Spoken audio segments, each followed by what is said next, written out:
All right, we're live, and I'm just going to double check that you can hear and see everything okay. If you can, let me know in the chat. Just quickly type, "Hey, Leah, I hear you. I see the screen," and we're going to get started here in just a few minutes. All right. Looks like we have lots of people showing up already. It's good to see you guys. Great to have you here. While we're hanging out for the next 5 minutes, let me know where you're coming from and the genre of music that you play or write. I personally am, hey Corey, I am in British Columbia, just outside of Vancouver, Canada, and my genre is Celtic metal, kind of dabbling a bit into the fantasy end of things. So if you imagine like Enya meets Evanescence or Nightwish or something like that, and you put them together, maybe a bit of Lord of the Rings in there, add some extra distortion, and there you have it. You kind of get my music. So, hey everybody. Angelina, Lisa's from North Carolina. She does indie pop. Angelina is from Northern California. Hey, Christopher. Let us know if you're just popping on right now. We're talking about where we're from and the genre of music we play. Good to see you guys. This is awesome. It's going to be really, really jam-packed here. So if at any point the chat goes too crazy, just know we might end up muting it at some point just so we can kind of focus, but the chat is a lot of fun. Lois is from, it's going really fast now. Oh, hey, Michael's from Richmond, BC. You're not even too far away from us. Genre is world classical jazz. I love it. Lois is from Christchurch, New Zealand. She plays jazz. This is awesome. How many people here are in metal, just for fun? Georgie's from Bulgaria and plays techno and house. That's awesome. We have Zool from Melbourne and world music. Wes is from Liverpool, UK, and does a lot of different kinds of music. So it looks like in the electronic side of things, R&B, trap, EDM, soul pop. Awesome. Good to see everybody. We're getting started literally in the next 3 minutes. So kudos to you guys who showed up a little bit early.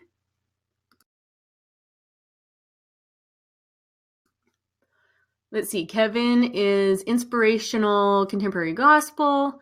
Fanny's from BC, White Rock. Nice. Fanny plays world beat and funky jazz harp, like Lorena McKennett. Aha. I have a harp sitting in my room right now. Josiah does industrial metal. This is awesome. And Michael, you said you could use some help with identifying your genre. I have something for you at the very end of this class that's going to help you with exactly that thing. So you guys are going to want to stick around to the end because I've got kind of like a little crash course on helping you find your micro niche and your genre. And that is a downloadable PDF. So we're going to give you the link to that at the very, very end of this. So definitely stick around. Tashi is from Tibet/Netherlands. Wow, that's a first. Tibetan Mantra Lounge. Sounds so cool. Andy plays Celtic rock and chill out music. Stefan from Ireland. Excellent. So guys, this is 100% live. It's just me here and you. It's me and you. We're going to be talking about this, and I'm going to share with you guys some personal things that I've been through in the last number of years, trying to establish myself as a recording artist in the online world and in this really fast changing music business and the whole music scene. Everything changed so drastically. So I hope that it's okay that I'm going to just be totally honest, totally real and transparent with you guys.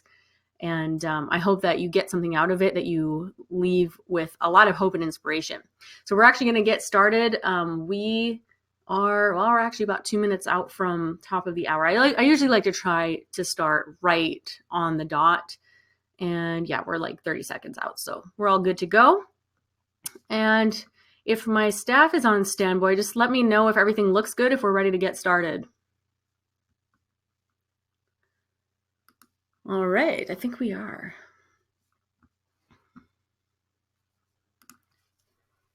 Okay, one sec.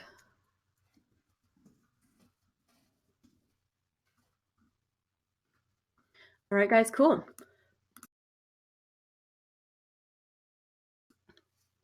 All right, so I named this class, this is behind the scenes of a six-figure music business, because that is exactly what this is. I know a lot of you guys, maybe this is the first time you've ever heard of me, you've never heard of my music before, you don't really know who I am, so I'm going to introduce myself to you. But the bottom line is that what I'm going to teach you today applies in absolutely any genre on the face of the planet.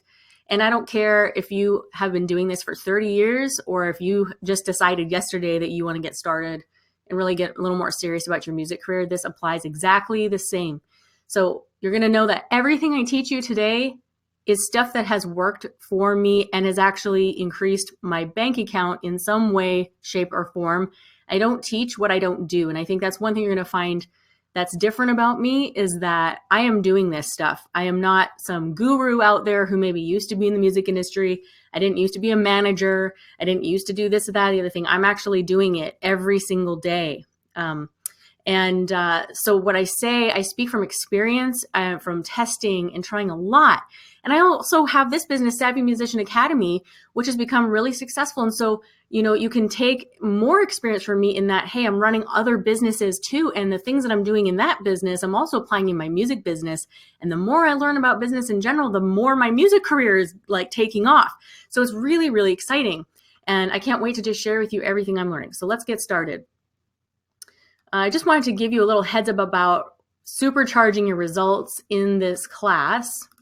And that, the information is going to be life-changing. So I really highly suggest that you turn off your phone or at least your ringer and text and all of that, and that you close other browsers, tabs. If you're like me and you have 100 tabs open, I suggest that you close them because you could miss something really important. And the whole premise of this seminar is that you need to see the big picture. And if you miss some of that information, it's not going to make sense to you. And so you'll be like, well, what is she talking about? So it's important that you see everything as a whole. So who here is serious about their music? Type in the chat, type yes or for if you're serious, or N for no, and maybe an M for meh. So if you're serious, type yes in the chat that you are dead serious about increasing your skill set, getting serious about your music this year, that 2018 is your year. You've decided this is it. I want to do something with this. I'm tired of waiting around. Awesome. I'm seeing the whole thing like full of yeses. This is good. Because if you weren't, there would really be no point in you being here, right? In the polls, there's a little polls tab, and I'm not sure what your view is exactly, but there are some fun little things that if you want to participate in, this is just for fun. What best describes you? Right now I'm looking at, it looks like 24% of you guys are singer-songwriters. I don't know if you can see the results. 30% of you say you do everything. You're like singer-songwriter, instrumentalist, producer, manager, lyricist, everything. 1% of you are actually like an industry professional, like managing, producing, 11% of you are producers. So anyway, we're going to have a few fun little polls throughout just for fun, because why not? And it helps you guys get to know each other. So let's move on. Now, here's my big, bold promise to you is that by the end of this class, you're going to know the secrets of professional musicians who are killing it online right now. This is the stuff that I'm doing right now to make 6 figures every year. And this is not counting touring. Okay, you're not going to hear from me about touring in this, because I view touring as the icing on the cake at this point. It's not even an equation in my formula. If you want to tour, absolutely go ahead and do it. But everything I'm teaching you is not counting that as part of how to make that 5 and 6 figures, depending on what you want to do. Now, I also want to acknowledge, there's all kinds of people out there claiming all kinds of things, and there's a lot of crap on the internet, and there's a lot of scams and a lot of weird stuff, and I've personally been subject to some of it. So I just want to acknowledge that, hey, I know this is a big promise, and it might even sound unbelievable to some of you, and I was skeptical as well, but I'm glad I didn't listen to any of that. I'm glad that I overcame my own skepticism and that I figured out, you know what, there is a will. Where there's a will, there's a way. So I want you to know that it's going to be worth your while to stay till the end. Also, guys, I want to get your feedback here. If I promise to give you really amazing content, do I have your permission to take 10 minutes to give you a really great offer for you to consider? If you want to work with me more closely at the end, I'm going to give you something like a really amazing deal you can't get anywhere else. But if you don't want to work with me, that's totally fine. Regardless, you're going to walk away with something absolutely fantastic, absolutely amazing, a blueprint for what you can do. So let me know if that's okay with you. Awesome.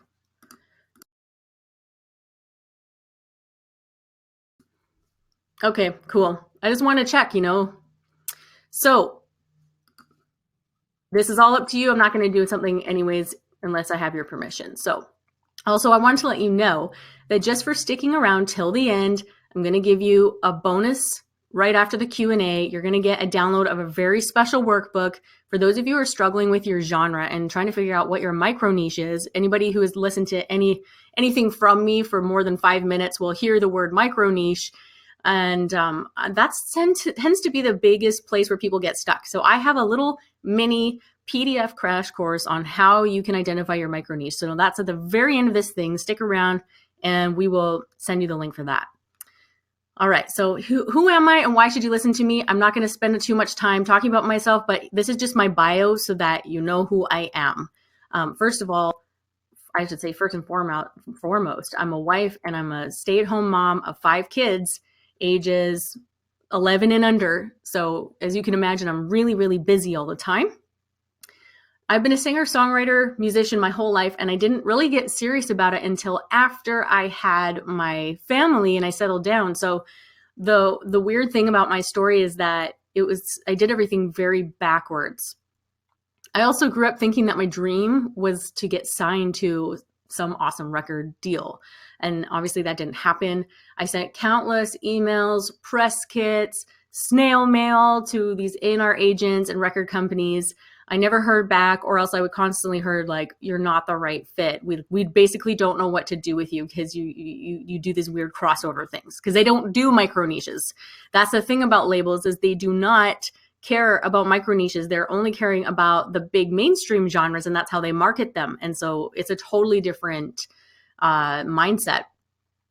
And so pretty soon after a while, it was depressing. So I gave up on that whole label thing. And I was a little bit down on myself and thinking that my music was just going to have to stay a hobby in my basement and on the computer. And so that was a little bit, disappointing. And so here's the thing. When Facebook, YouTube, and other social platforms started taking off, I became very observant. And I saw this new online scene emerge for artists. And I had to ask myself if this could be a way for me. And so here's what I did. I uploaded my very first album to YouTube and basically every artist profile site I could find, including SoundCloud, Reverb Nation, just all the ones that you could even think of. And I was thinking, obviously, I was hoping that someone would come across and find my music magically, but nothing happened. Again, that was also disappointing and kind of depressing. And I started to doubt myself. I was like, am I even any good? Why is nobody calling me? Why am I not getting a contract? Why am I getting no viral videos? Why, maybe I shouldn't even been doing this. Do you ever have that thing? I always find musicians swing from one end of the pendulum. This song I wrote is really amazing. This is life-changing, all the way to why am I even doing this? And so I definitely felt myself swing to that end. So the funny thing was that months and months later, I picked up a few listeners randomly on my YouTube channel. And I started to realize that even though this was an encouraging thing and people were excited, it showed me that I had become a needle in a massive haystack. It also showed me that I had a false belief that if you build it, they will come. And I believe that if my music was good and I was truly talented, good things would just happen organically, that someone would surely come across my music and all my dreams would come true. But how wrong I was. And to make things worse, I didn't have the advantage of touring and making a name for myself at festivals and local gigs and shows. I was so busy at home with kids. So by this point, I was clearly facing some problems with my dream. Number one is I had no true fans. Didn't have anybody. I was starting from ground zero. Number two is I could not tour. That's obviously a bit of a problem when you're a nobody. Number three, I didn't have a lot of money to invest into my music. On anything from recording to promotion to radio, any of that. I just didn't have a lot of extra cash. And fourth was I did not have much time. Like I said, I was working on music when my kids were napping and in the evenings and on weekends. That's all I had to dedicate to my career. So I don't know. Let me know if you relate to any of this, but I felt really discouraged after nothing else was working and I wasn't sure if I was any good. I didn't know how to sell music or anything for that matter. In fact, I hated the idea of having to like ask people to buy my music. It just made me cringe. Let me know. Are you relating to any of this? Like, do you feel the same way? And I also felt like really defeated in this, like, you know, what everyone's calling the dead music industry. Oh, the music industry is dead. Which one do you relate to? All of them? One of them? Like, for me, it was everything. Like, I was just like, what am I going to do? So yeah, it sounds like everybody's relating to this, that you guys all feel the same way. All right. Well, here's what happened. I had a really cool light bulb moment. Basically, I started researching and studying what the heck I could do to build my fan base online, maybe, and generate a bit of income. Like, if I could even make $10 a day, I would have been like super excited. And right now, I'll tell you guys, I'm making close to $1,000 a day just from selling actually physical merchandise. We'll talk about that later. But I was like, what the heck? Like, what am I going to do? And there's two reasons why I wanted to figure this out and why I was driven. Number one, I needed to fulfill that calling. And I believe if you're here today and music is a gift for you, you too need to fulfill that calling. It's a calling that you can't ignore. And it's one of those things that if you don't do something with it, it will nag you. It'll be like sitting on the back burner of your mind and it won't leave you alone. It's going to be bothering you until the day you die. And when you get older, you're going to look back and go, why didn't I do something with that? Why didn't I figure it out? Why didn't I just like take that opportunity? And those things are going to ring through your head. So I knew I couldn't live with that.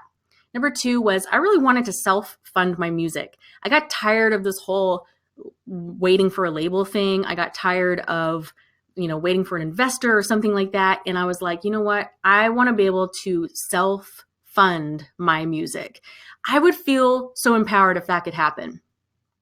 So one day I came across this random article by this random guy who is now famous for writing this piece. Maybe you've heard of it. The article was called 1,000 True Fans by a guy named Kevin Kelly. He's this Amish looking guy who is the founder or the founding editor of Wired magazine. And in his article, he talked about the power of having 1,000 diehard fans. And the article was 1,000 true fans. That's what he called it. And the idea was that with 1,000 true fans, you can live a pretty good life. And this is what he said. It's simple. You just need 1,000 fans to pay you $100 each. Then you have $100,000 a year. I thought about it. And he was right about that. And at the time, I didn't even care about making $100,000. Like I told you, if someone showed me a way to make $20,000 a year consistently, like you would have been my best friend. That would have been the most amazing thing.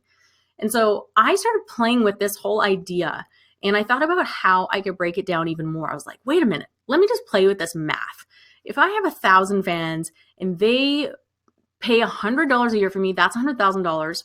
But I could also break it down another way. What if I had only 500 fans, like super fans, and they paid $200 a year, like between like different things? Like it wouldn't all just be on CDs. I'd have to come up with more things, obviously. Well, that would be 100,000. What about 2,000 fans only paying $50? So I like maybe just a CD and a t-shirt type thing throughout the year. That would also be 100,000. And I just kept playing with this more and more. 3,000 fans at $50. Or what about 1,000 fans and they only paid $25? That's like, a deluxe CD or a vinyl or something. Like that's an extra $25,000. Like, would you really complain if you made an extra $25,000 this year from your music? Like I sure didn't. The first $25,000, $30,000 I made, I was like absolutely jumping for joy. That was the best thing ever. So just playing with these numbers, type in the chat how many super fans your first goal is. Like, what's your income goal and how many fans do you want coming up in 2018, going into 2019? What's your goal? What's your income goal and your fan goal?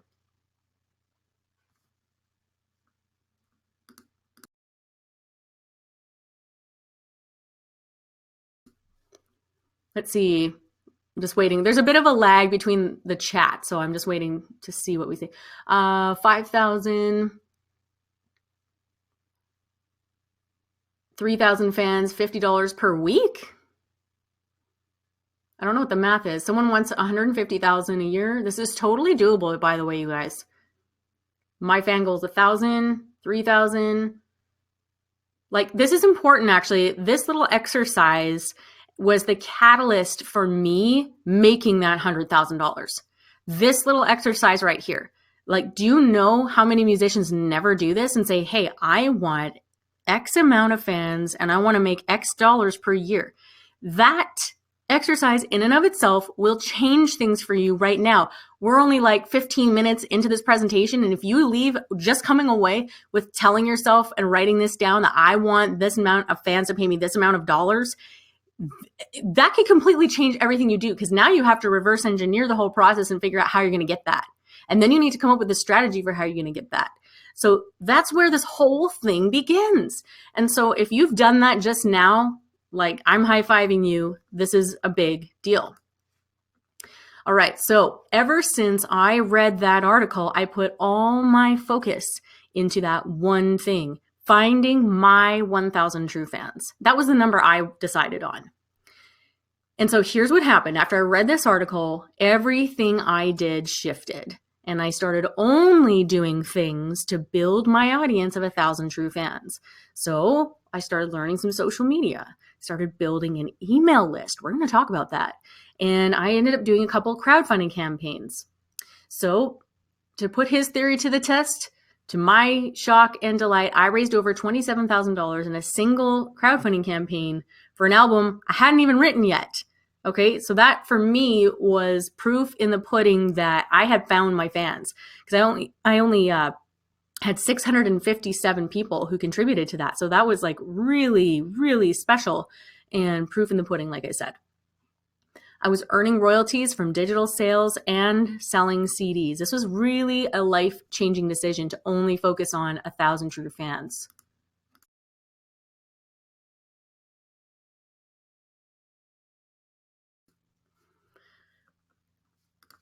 All right, so months later, things only began to snowball slowly but surely from there. And with much hard work and continued dedication, don't believe it was easy, I crossed into that 6-figure per year mark, and it was amazing. And just as an example, in 2015, this is my TuneCore statement, I made nearly $35,000 just from one stream of income, and this was my digital sales and royalties. Now, like I said, that was one of 5 streams of income I had set up. And we're going to talk about those 5 streams of income a little bit later in this class. So I hope you're taking notes. And if you don't have a pen and paper nearby, I would grab one real quick, or at least pull out the notepad on your phone so you can take some notes or screenshots or something like that, because you're going to want to know this stuff so you can set it up immediately. So this is just showing you the progress that I've made. I'm not into bragging, but I do want to share with you the facts. I raised $27,000 for my crowdfunding campaign. I'll be hitting close to 400,000 followers, that is, on my Facebook page soon. Not that numbers are everything, and you're going to find that out, but it's just a result of the hard work I've been putting into this. And like currently I'm doing between $5,000 and $10,000 a day, or not a day, a month. My gosh, that would be awesome, but that will be soon. Just in merchandise every month. So this is like CDs, vinyl, t-shirts, that kind of thing. Again, this is one of the 5 streams of income I have going. And it's just like, pinch me, So, hey, I have redefined the dream and what that means for me. Like, I'm living it. I'm not waiting for some label anymore. I'm not waiting for someone to find me. I'm like forging my own destiny right now. And this is what it's all about. And this is what you need to be doing right now. I've got dedicated, die-hard super fans who can't wait to buy my next album, and they're drooling for anything I make.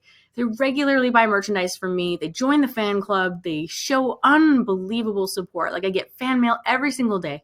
It's really amazing. And I'm at the point where I've had to hire a virtual assistant to help me process orders and answer fan mail and help with the administration, because it's got overwhelming, and it's a good thing. It's a good problem to have when you need to hire somebody.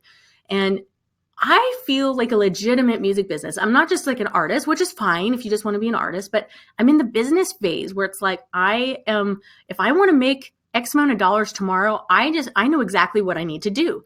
I'm going to run X promotion to these people, and I have my email list, and I have this and that and the things I do, and I can make the cash like whenever I want. And so that's a business, and there's freedom in that. Now, like I said, it's an amazing feeling. Not only have fans that love you, but give your talent and your music the recognition it deserves. And it's not limited to your local town. And that's the key here, is that everything I'm talking about, everything we're going to go over in detail, is not reliant on you locally promoting. This is about going global, but in a very specific and niched down way. And so it's almost like you're becoming a micro celebrity to a small group of people. So it's funny, my kids will say, "Mom, are you famous?" And I'm like, no, not really. I mean, only people who know Celtic metal know who I am. And that's all I care about. It's all I care about. That's all that matters, is that my tribe knows who I am. Who cares if someone who loves country music has never heard of me? They're never going to buy my music. Why would I care if they know me? Right? So it's totally different thinking. It's a totally different mindset. The whole world is waiting to discover your music if they know how to find you. And that's the key. I learned the hard way, okay? Like I said, I spent hours uploading my music to every artist profile site out there. I got scammed by artist services. I spent money on stuff that never got me jack, and like licensing opportunities and radio things and blah, blah, blah. Never did anything for me ever. It was a waste of time and money. And I spend a lot of time, money, and effort trying to get fans exposure and just getting someone to listen to my music. So if you know how that feels, let me know. Have you guys ever done stuff like that and not gotten anything out of it? Let me know in the chat. Have you spent money or time and effort on things that went nowhere? Let me know. Type yes. Mitch, I'm going to talk to you in a little bit here about email lists. Yeah, Dave said way too many times. A lot. Loads.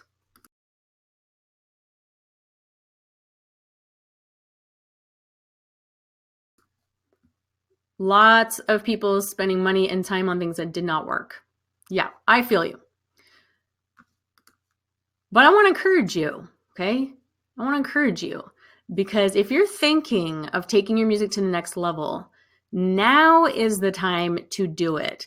There's a research site. They've been tracking the music market since I think 2012, that is.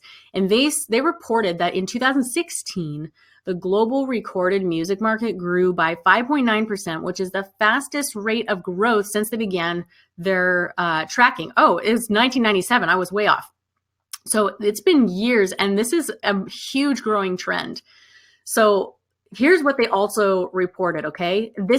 I don't want you to skim over this. Don't glaze over. And if you're getting distracted and texting, come back to me, because I need you to pay attention to this.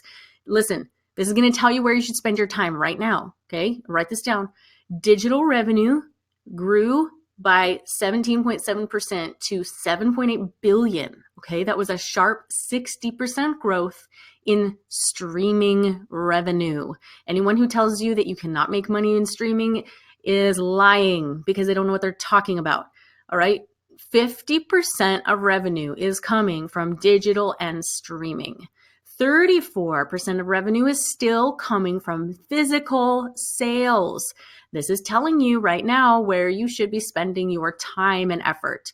14% is coming from performance rights, and only 2% comes from sync licensing.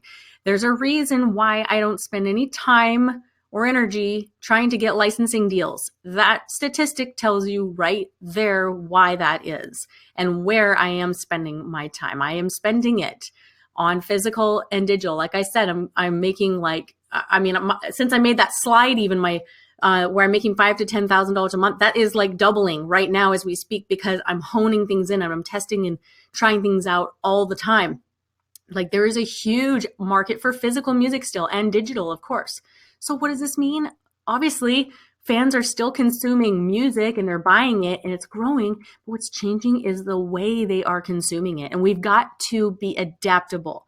If you're willing to learn a few marketing principles, if you're willing to increase your skill set just a little bit, you can ride this amazing wave. You just have to commit and be like, okay, I know it's going to be a learning curve. I know it's not going to be easy. I know there's not a magic pill. I know that Leah can't wave some magic wand and make it happen for me. I got to make it happen for me, but I can show you the way. I can show you exactly what to do, but you have to commit to doing it.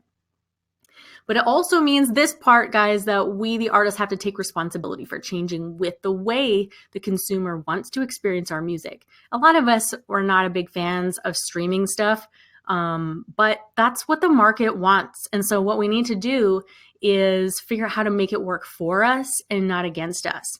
And so, you don't need to pledge to be starving and broke the rest of your lives, okay? It's not necessary.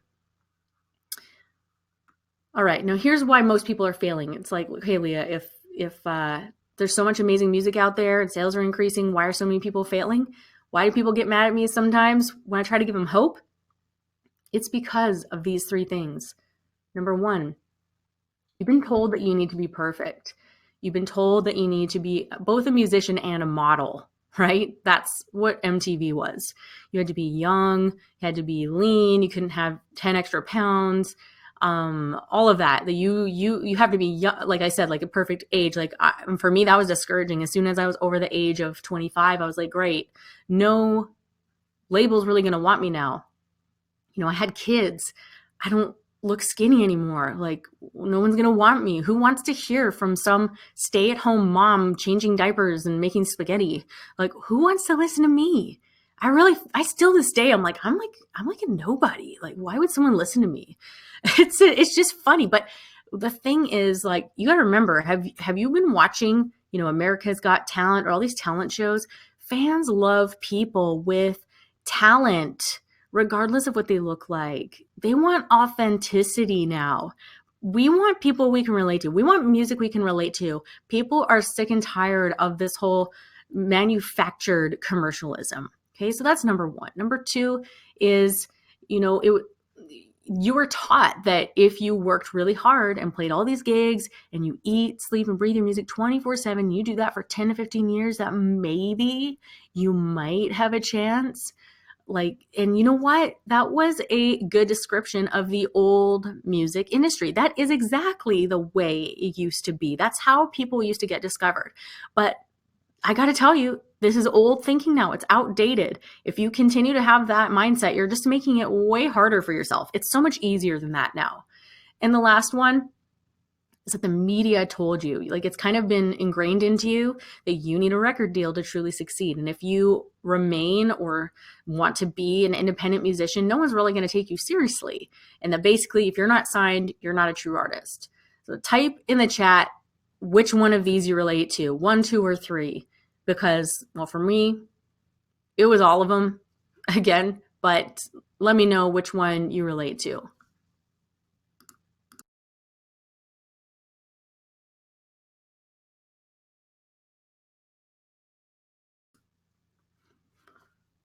Diana says all of them.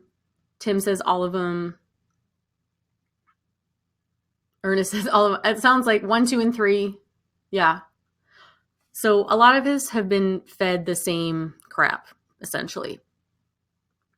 But I want you guys to know that you're not alone. I have already been through this. I've come out the other side. And so many are experiencing this stuff, and I've been there. I've been exactly where you are right now. And I learned 3 very vital things that catapulted me to where I am right now in my music career. Do you want to know these 3 secrets that I discovered after studying my butt off and trying a ton of stuff?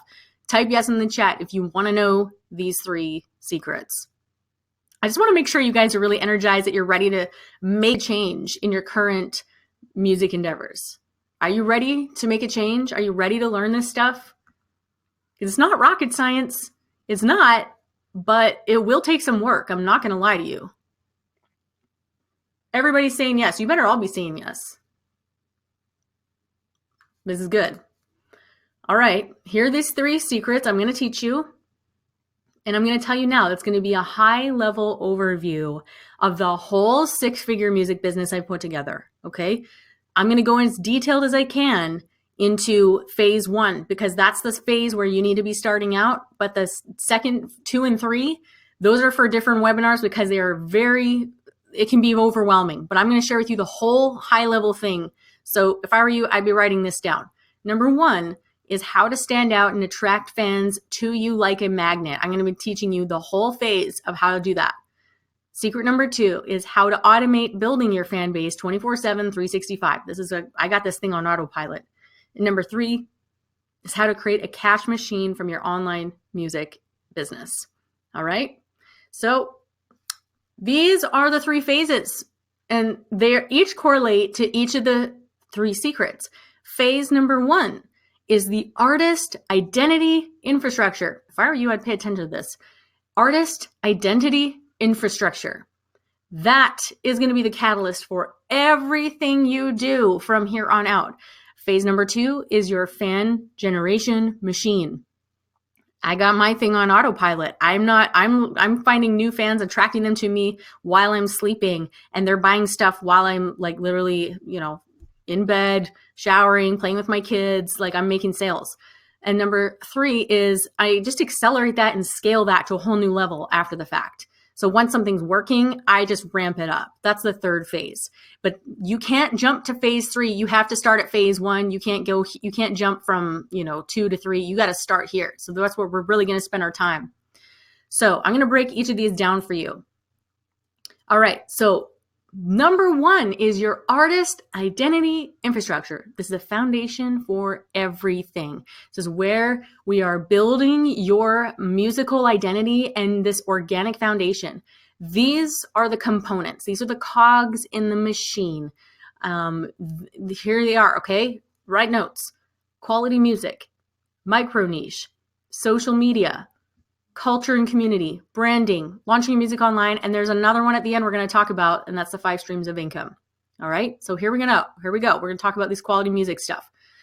So obviously, this is the very first thing you need, right? None of this stuff I'm going to tell you will work if your music isn't absolutely top notch. And I don't just mean like high quality as in the gear you're using. I mean like in demand. Quality is in music that people want. So you obviously need to be very in touch with the market. You need to be very in touch with yourself as an artist, and obviously not writing just to please other people, but you also need to know that people want that kind of music. So you need to just be sure that there is a market for that. Without it, you're not going to make it very far. We're not going to act like we're some big corporate label where we can have millions of dollars to promote something mediocre, right? Because we've all heard music on the radio. We're like, how did that person get a record deal? But they have a huge amount of capital to promote mediocre music, and people just get familiar with it and then they'll buy it. We don't have that benefit of millions of dollars to promote. So we have to come out of the gate with something amazing. Okay. Something amazing. Your music has to be mind blowing. And that, you know what, even that, don't be intimidated by it, because we're all works in progress, but it's got to be something like where you hear it back, you're like, that is good. I'm proud of that. I am proud of that album, that EP, that single. That's how you know it's quality. And of course, getting feedback from friends, family, and your fans. All right. Next is the micro niche. This is really kind of, something that nobody else really teaches, but it's actually common in the business world, which is the concept of niche marketing. And the whole thing is either you can be a small fish in a big pond filled with a whole bunch of other fish bigger than you, or you can be the big fish in a small pond. It's very simple. And so the internet, Spotify, YouTube, all of that is a giant ocean with tons of other fish, which is your competition. It's much, much easier to be successful with a very specific group of high quality fans. And so with a micro niche, you just have to ask yourself, what is your unique twist? It's something that sets you apart. And I don't want you to think that you have to figure it out by tomorrow, but it's really important that you do find this find this out eventually because it's what we're going to use in all of our marketing in the future. Like when you go to find new fans, when you go to write ads down the road, when you go to market via Instagram and email and all of that, like this whole micro niche thing really basically is the linchpin in your success. And it's what will allow you to avoid the whole needle in a haystack thing. Like this is how people are going to find you. You got to find out your micro niche. So let me give you a quick example of this. And like I said, when you stay to the end of this class, I've actually got a little mini crash course in figuring this out if you have not really figured it out yet. So for example, my umbrella genre, the one at the very, very top, is metal. Okay. Then my subgenre is symphonic metal. And then I go even deeper than that. And then it's female fronted metal. And if I can go deeper than that, where it's actually a thing, it's Celtic / folk metal. Okay. So Celtic metal is my micro niche. And one mistake I see people make is that they just string a bunch of adjectives together. Like, oh, I'm, bluegrass, purple, I don't know, purple people eater, feel good music, whatever. That doesn't tell, like nobody's searching for that. So one tip I'm going to give you right now, write this down. One tip I'm going to give you is in order to find your micro niche, let's say you think you know what it is, art, folk pop, or something like that, type it in the YouTube search bar and see, is this a thing? Does anybody even search for this? Are there any videos with that title? Because you're basically using your micro niche as like a keyword strategy, okay? A keyword strategy. So this becomes very important. What you don't want to do is go so small that it doesn't exist. So it needs to exist, but it needs to be small enough that people searching for it can find you. And if you're like, oh, but I'm mainstream, well, I'm just going to tell you, it's going to be harder for you. I would really implore you to find your twist and maybe even alter your music in a way that it really is different from the mainstream. Because if you want to be mainstream, like you can, but it's going to be that much more difficult to market your music as different and standing out. So the key, like I said, not too broad, but not so specific that it doesn't exist. Next is this social media, which is free traffic in your artist identity infrastructure. Now, the whole point here is that if you can't master any free platforms and get no results that way, paid advertising is not going to work for you. I have a lot of musicians that want to jump straight into ads and all of that, but they haven't even figured out their micro niche. And I'm just telling you now, it's just a waste of your money. I've spent a lot of money on Facebook ads. I can tell you, you need to know this stuff. And especially if you want to be a sustainable musician where you can really leverage things and, do it repeatably.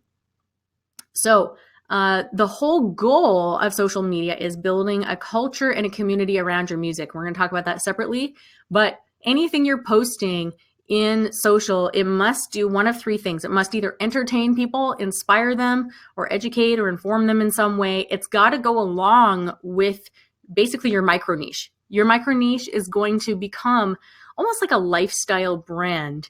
And that's where merchandise comes in and communities come in and the culture comes in. You're kind of building more than just music. You got to look at it almost like a whole, like I said, like a lifestyle brand. It's more than that. It's bigger than that.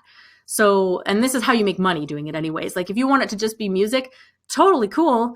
It can be, but if you want to make money doing this, it is going to be bigger than that. Next is culture and community. And this has really changed the way I approach my entire music business. It's imperative that you learn how to build a culture around your micro niche. And that's why you got to figure that out first. But it has a lot to do with who you are and what your music is all about. Common interests. What are your fans interested in? What are their hobbies? What movies do they watch?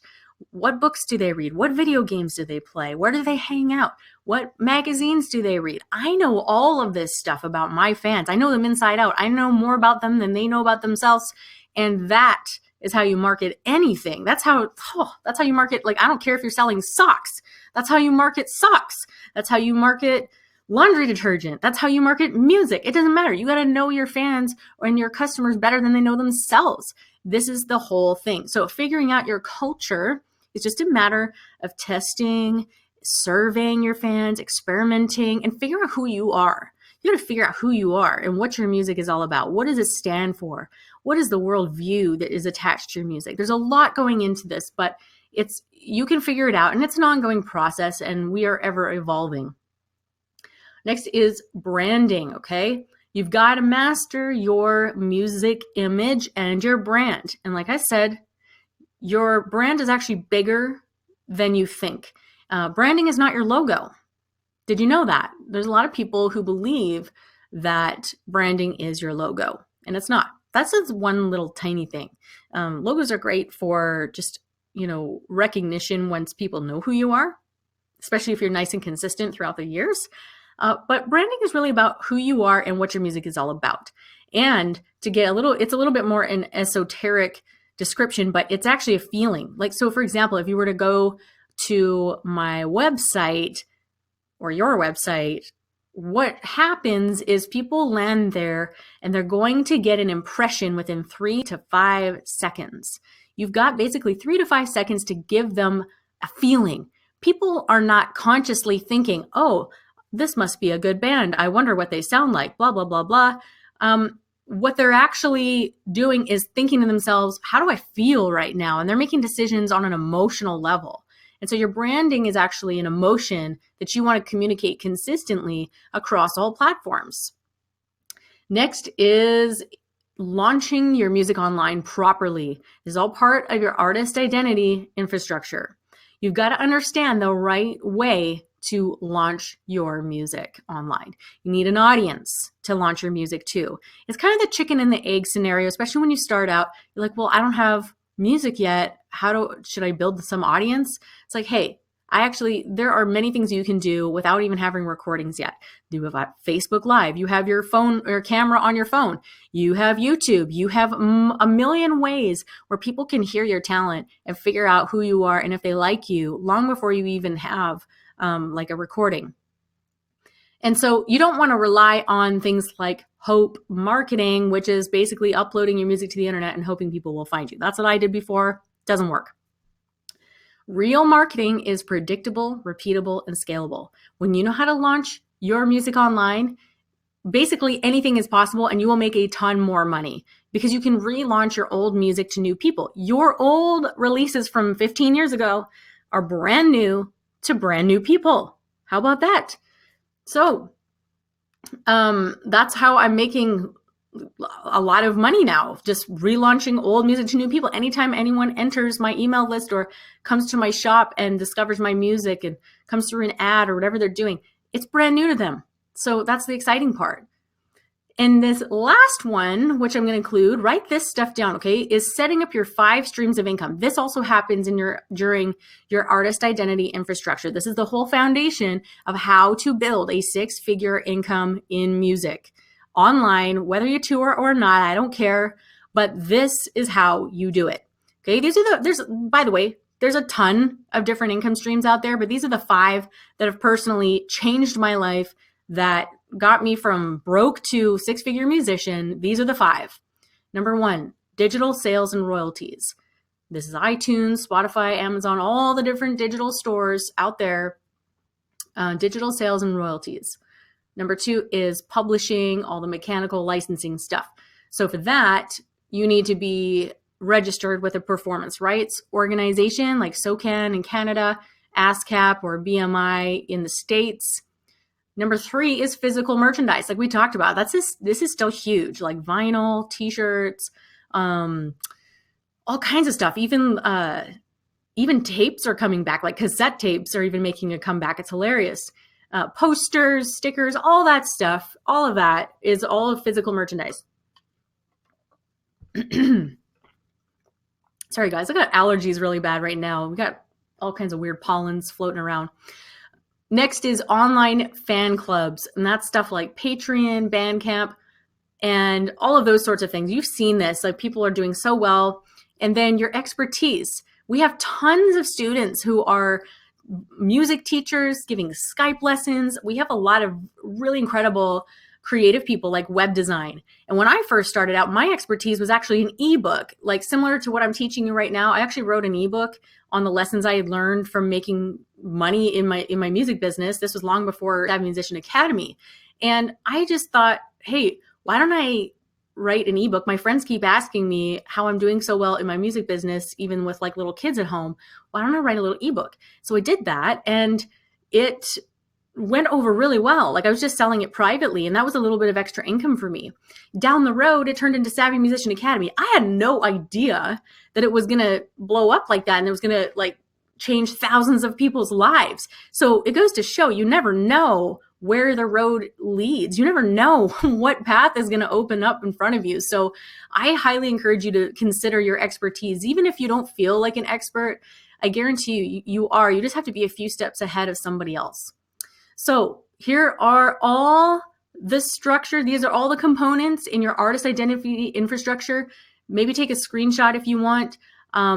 This is the whole foundation of how I built my 6-figure music business. And there's some other phases I'm going to tell you about now as well, but it's quality music. Have something in demand that people want. Your micro niche. You've got to learn to master social media, at least a couple of platforms. You don't need to be on them all. Culture and community. Figure out who you are, what you stand for, what your tribe is all about. You got to solidify your branding. You got to learn how to launch your music online perpetually every single day of the year. And you need to set up those 5 streams of income. Very important. That's the foundation. That's how you do that. I have all of that stuff. That's all in my course, The Online Musician. I'll talk to you about it later, but I cover every single one of those components in there. So that's really good. Here's a couple of people. I love sharing stories from our students. This guy's a songwriter. He said, hey, with using this system, I've developed a strong Facebook fan base, 4,200 likes, converted some of them into email list subscribers, which is really important.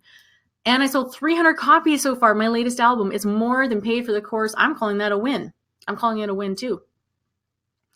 I want to tell you quickly about the other phases so that you understand where we're going, because this is the promised land for musicians in this digital age. When you've mastered that artist identity infrastructure, we're going to get into some really cool things. But this is down the road. I just want you to know this is down the road. This isn't for today. This is for later.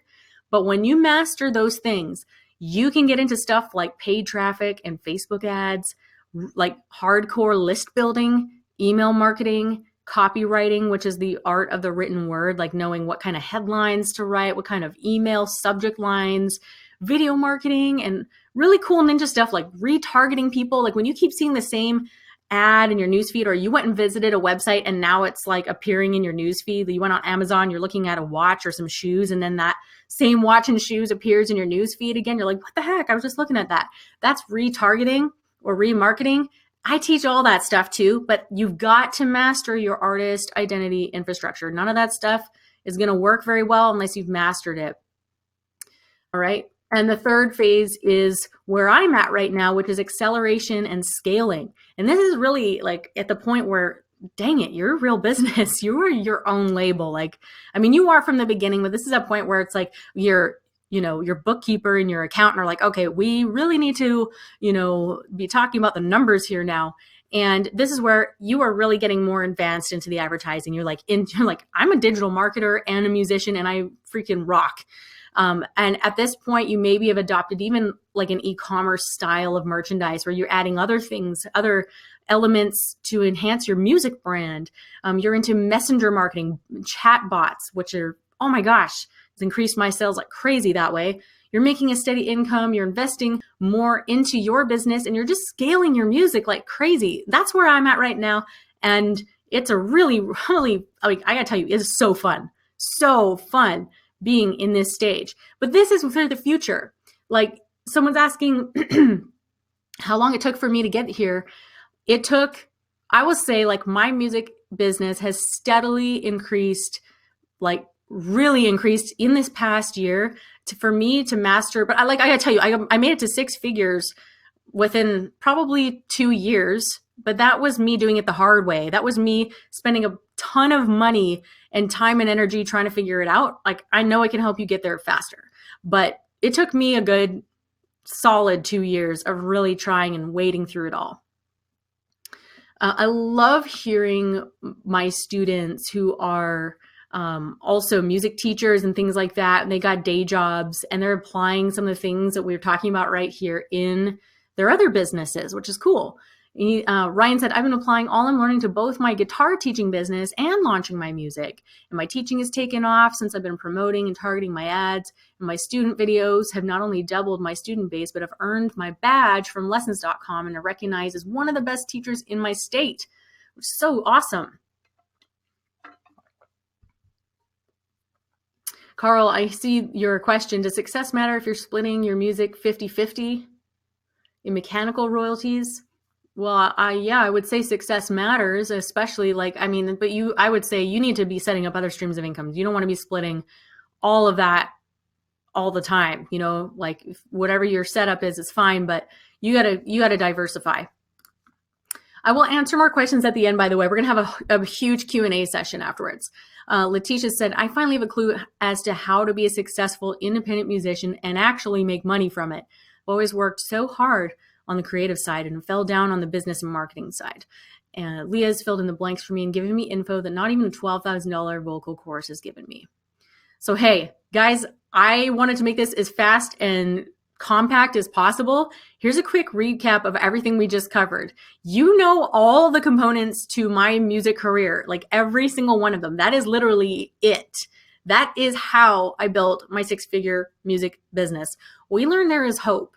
We learned that the music industry is about to explode. We learned that making it in the new music industry means you got to redefine your dream a little bit. It's going to be different. And that succeeding means first starting with a proper foundation. You have to master your artist in identity infrastructure. Then you can move toward automating that fan building process. Then you can ramp up your scales after you're fully equipped. All right. And anyone with talent and determination can do this. I don't care. I've seen this over and over again in multiple different genres. We've seen several different case studies of people who are doing this very thing now. So I know we have limited time. I want to respect that. Given the time we had, guys, did I do a good job of giving you some good information in that even if you left right now, that allows you to see what you could do with your music business? Are the wheels turning in your head a little bit? Let me know in the chat by saying yes or no, Leah, you suck. Which one?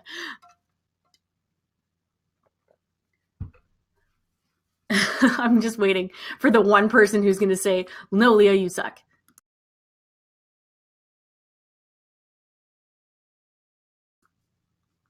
That's good. I'm glad. Everybody's saying that it's insightful, that they're getting a lot of things. Things are getting clearer. Okay, that's good. I want to give you guys clarity. That's one thing I can give you. I can give you a clarity and accountability, and I can give you access. So I made this slide in advance that said, yay, awesome, which I made in advance, which was brave. I'm sure you guys know there's not any way possible that I could give you all the details like in microscopic form of how to execute this whole thing. This is all part of a big plan, right? The whole big plan of how we execute it. But I want to give you as much as I could in about an hour. And I want you to see from a high level viewpoint so you can understand the potential you have right now that is completely untapped. So let me take a few minutes to let you know how we can work together if you want to go to the next level, if you want.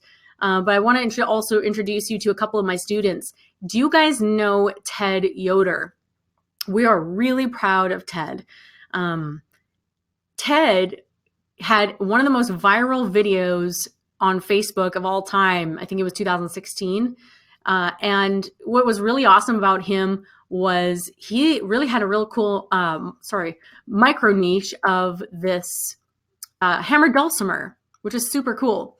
And he said, hey, in only 3 months of joining the Online Musician, we grew our email list to over 4,000 fans, which is huge. You can do a lot with 4,000 fans on an email list.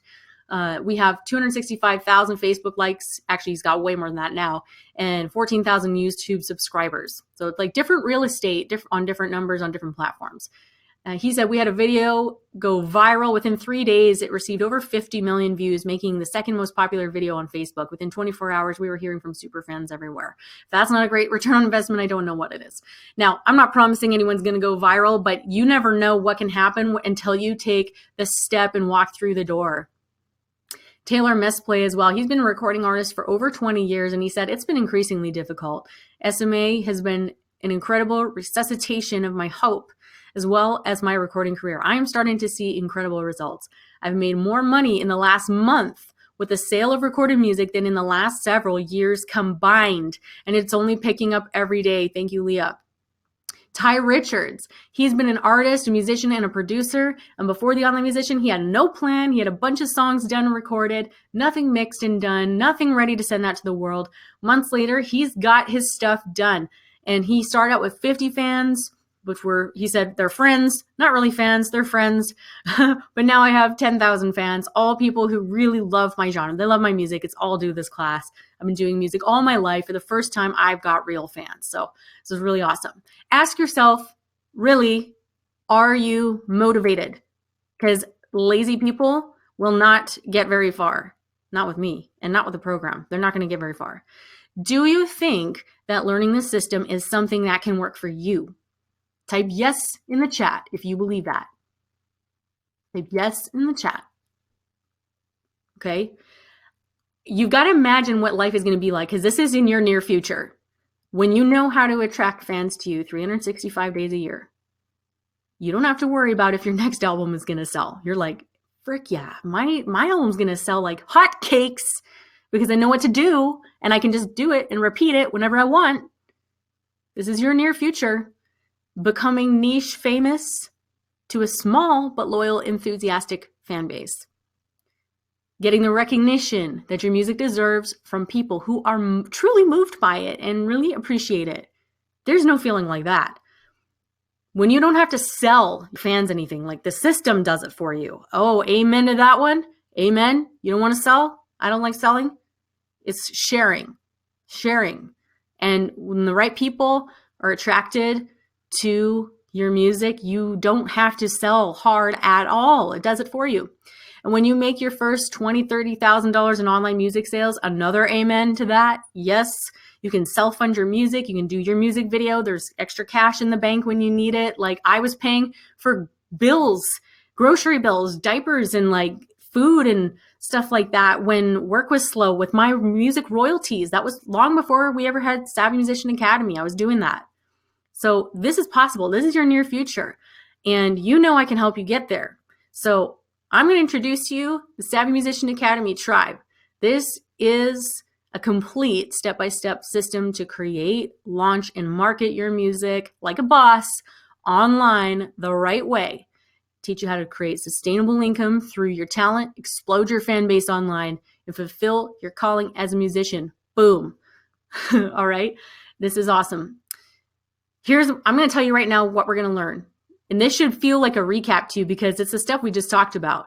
In the Online Musician full course, you're going to go through 6 video modules that take you through the whole phase 1 of that our artist identity infrastructure. You're going to learn how to create that quality music your fans will adore, those specific fans. Who cares if other people who don't like that genre don't listen to you? We don't want those people. So creating quality music your fans will adore, the whole process, so you don't have to think so hard. How to identify your micro niche, the key to making this whole thing work. If you don't have that, it's not going to work. Creating your music brand and image. Lots of stuff on that. Creating a culture, a community around your music, which equals lifetime fans who never leave. You will have lifetime fans. If there was a business out there who could pay for lifetime fans or lifetime customers, they would pay millions of dollars for those people, because the thing is, they're not just going to buy one CD from you. They're going to buy anything you ever put out for the rest of your life. That is priceless. Social media marketing to drive traffic, free traffic. It's also building your culture and community. You got to learn how to launch your music the right way. There are 4 phases to this strategy. And I'm launching my own album this year myself, so I get to go through it all over again and start at the beginning. And I will be updating this course based on new things that I learned. So you want to be in on that. Also, building a buzz and momentum even after your launch, and how to relaunch this old music. How do you relaunch it? There is a way to do all of that. Now, that is just the course. This also includes a private searchable forum of musicians who are all on the same path as you. We have thousands of musicians doing this. We get a private Facebook group, and I hold every month a student challenge. Recently, I just did a challenge for my students on Instagram, gave them specific steps on how to build up their Instagram following. I will give you book recommendations. And back in December, we did a holiday promotion challenge where I gave you specific step-by-step, hey guys, you want to make extra money for Christmas? Here's how you sell more CDs for Christmas. Guys, nobody out there teaches anything like this. Nobody. You will not find it. So this is the only way you can get it. You will get access to special student discounts for new programs that we come out with. You get special pricing for that. Also, you get updates and overhauls to the Online Musician. As long as you're a member, you get the updates. If I'm like, hey, I'm going to totally overhaul this whole program and give you guys all something brand new, if you're a member, you get that. And you get access to our staff support daily. They're there on standby waiting for you to help you, and they are passionate about that. I'm going to tell you, our girls, our staff, they're like, this is a passion for them. They really care. They really care about you. They really want to help you. So that is something we really pride ourselves on. And we get testimonials daily about how amazing they are. Now, if that's not good enough for you guys, I have a couple of bonuses I'm including with this at no extra cost. Number one is ongoing monthly group coaching. This is something brand new that I had not done before. I was not offering this before. So you want to take advantage of this. Every month, I'm answering our tribe members' specific questions with specific answers so you can get that breakthrough you need. And what's awesome is because it's in a group setting, you're going to get answers to questions you didn't even think to ask. So that's even better than you even realize. And something we started doing is bringing people on live. So we're chatting face to face. Like I get to talk to you. Like you're on screen. We're looking into each other's eyes/screens. And it's a really amazing experience. Number two is student hot seats. I love doing these. This is the next best thing to one-on-one coaching. Listen, Georgie, I know my value. Trust me. The next thing, what I do is I will do a deep dive into your stuff, your Facebook page, your website, your like ads, your branding, anything you want, and give you specific feedback so you can change what you're doing right then and there. Immediate change, immediate results. And so listen, I don't do private coaching unless it's like something really, really special. This is the next best thing, and everybody gets to benefit. So it's awesome. So as a recap, here's what you get all together. You get the Online Musician 2.0 course and unlimited updates. You get a private community forum and Facebook group. You're going to see values here. Don't worry, I'm not charging you that. That's just what it would be. Bonus challenges, student discounts, SMA staff support, and bonus number one, monthly Q&A coaching. Bonus number two, student reviews and hot seats, which is the next best thing to one-on-one coaching. And I'm going to tell you, if we work together one-on-one through all of these steps of the artist identity, the infrastructure, if I consulted for you for 6 months, that would be my fee. That's just what I would charge. But why not get the same benefit, do it yourself, and join a community and have ongoing access to me in the tribe at all times? Like that's way more doable for people. So as much as I enjoy one-on-one coaching, it doesn't really help change the music industry because I'd be limited to only helping a few people at a time. This is much more beneficial for everyone. So if you went through our public website, the annual price would be $767 if you wanted to pay up front, or monthly would be $77. But because you guys are here, I've got a very special deal for you, and it's awesome. It's 25% off the public price. You can't get this anywhere else except through this class. So it's $569 a year, which is the most popular, or we also have a monthly option as well for those of you who prefer doing it that way. So this is awesome that you will not find this anywhere else. Like I said, if you don't take us up on this, you could still access it through the public website, but you won't get this deal. The only thing I ask from you in return is two things. Okay. Number one is that you commit at least 6 months to yourself of truly giving your all. Don't do this with one foot in the door. Go all in. Be like, okay, I have made up my mind. It's 2018. I have not seen the results I want. I'm going to do this. Like, jump in with 2 feet. 6 months at least. You really need to get momentum. Give it even a year. And number two is that when you succeed, I want to see your success. Share your case study with me when you go through the course and apply this training. Because you know what? You're going to be a leader in your genre in the music industry. I just want to be able to feature you. I want to feature your story. I want to promote you. I want to encourage you. I want to bring you on the podcast. Like, we just launched a new podcast, by the way. So promise me that if you join, that you're going to commit, jump in with 2 feet, and that you're going to share with me your success. Don't keep it to yourself. So those are the only two things I ask for you in return for this awesome deal. And in the future, hey, all of these prices and stuff, they're totally subject to change. They could change at any time. So that's the deal. And that's what you get for coming today. It's very special. I have something cool though. There's a fast action annual bonus. Okay. Everyone who signs up today with the annual option will also get my popular mini course called 10,000 Fans in 7 Days for free. Oh my gosh, I love this mini course, and so do our students. I'm going to show you how to use a very simple Facebook ad strategy that attracts thousands of new real fans to your page within days. Yeah, this is rad. Hang on a sec.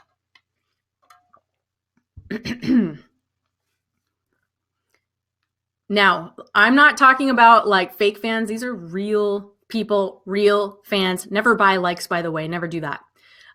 So here we go. Like Dustin was like, I just finished in 5 days. We went from 333 likes and very little post engagement to 16,000 likes and a lot of engagement. Jim's like, oh my gosh, I got 10,000 likes in 5 days for $77. That's unheard of, people. Unheard of. Alyssa said, I went from a base of 492 likes to 7,000 and the 7 days are not over yet. Matt said, almost 4 days. I'm on 9,600. I'm at 9,600 likes. I will hit the 10,000 mark before the day is out. No problem. It's crazy, guys. In less than 48 hours running, I'm up to 5,000 followers. That's 10x than when I started. So this is really crazy. That's, like I said, I'm including that for free with the annual option. If you guys opt into the annual one, I want to reward you for that commitment. Now, how would it mean to you? What would it mean to you to add another 10,000 highly new targeted fans to your Facebook page? Guys, it's life-changing. It totally is. These are 10,000 new people that you can market your music to every single day. And what about adding 3,000 to 5,000 new email subscribers that you can market to any day of the week? Do you know that email is still the primary marketing channel? You don't own your Facebook page. At the end of the day, it's other people's real estate, and we want to be building our own list, our own contacts, so that because that's something we can control. No one can take that away. What will it feel like to have fans who recognize and adore your music from around the world that you've never even met? How much time and frustration and money would it save you to have a shortcut to those things? Because seriously, you could learn all this stuff on your own. I spent years and money and time and wasting my energy on things that didn't work. And it's like trying to put together a 1,000-piece jigsaw puzzle. That's what it's like trying to put all of this together and figure it out on your own. But that would really be silly when I've already figured that out for you. Thousands of other students have already been doing it and getting amazing results. It bothers me when people won't take the shortcut. Like, take the shortcut. It doesn't have to be so hard. Skip all of that and have a thorough, organized support system, coaching, taking you all the way through your music goals. All right. So if you haven't already, you're going to click that join now button on the screen in the chat there, and that's going to take you over to this page. Real simple page we have here, but it's just going to give you the option to choose if you want annual and get that extra bonus of the 10,000 fans in 7 days for free, or if you'd rather do monthly, absolutely. So choose the option you like. That's just going to take you to a simple order form. You enter in your information, and then you're going to get a few emails right away. You're going to get a confirmation, You're going to get your course login information and all your details. Everything you need to know is going to show up in your email. So here, I thought I'd just give you a little sneak peek inside the tribe member area. So this is what it looks like. You're going to see your dashboard with the available courses that you have access to. And here we have the main dashboard. Sometimes I do updates from time to time. I'll just like do a random video on something cool I learned, you know, in my Facebook ads or something I did, and I will just send it to you for free. So I have things like that. We've got bonuses where we add that there, all kinds of stuff. And we also have a place for submitted questions for the coaching day where I will, you know, try to pick the best questions that are going to be the biggest benefit to everybody. And I dive in and we also chat live. And the cool thing is, like, if you miss it and you submitted a question, we can tag you so that when you watch the replay later, you get your answer to your question. We also have a searchable forum with lots of popular keywords. As you see, we've got introductions, micro niche, lots of micro niche stuff going on, all kinds of really cool things in the forum there, which is searchable. We also hold monthly challenges, like I said, which is totally optional for you, but it's just really fun. Sometimes I will give you a social media challenge where I give you specific steps to do, or I give you specific instructions. Like I said, we just did an Instagram one. I'm like, here's how you build your following. You need to do this, this, and this.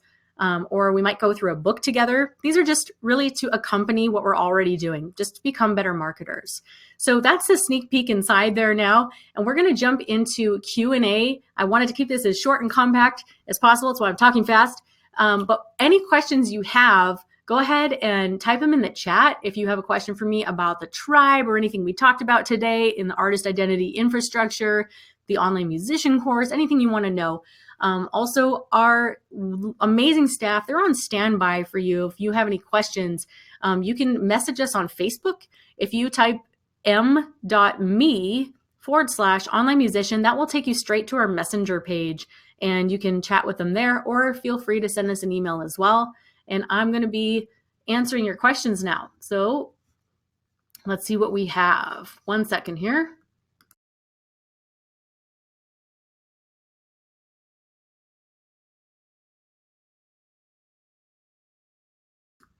Okay, I'm seeing a few.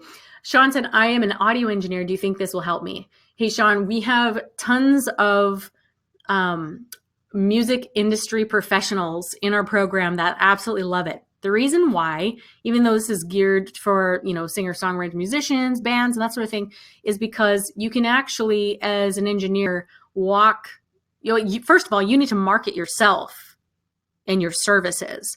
And so what's cool is that the program applies to anything else you're doing. If you have another business, in fact, we have people who are in like the fitness industry and they take what is in this course and they apply it to their other careers, and they're making way more money. They reported to it. They're like, Leah, we're making like a ton more money since we're applying the stuff you talked about, social media and email marketing and all this stuff, and we're applying it in our other business and making way more money. This is great. So number one, you need to learn how to market yourself. Marketing is marketing, by the way.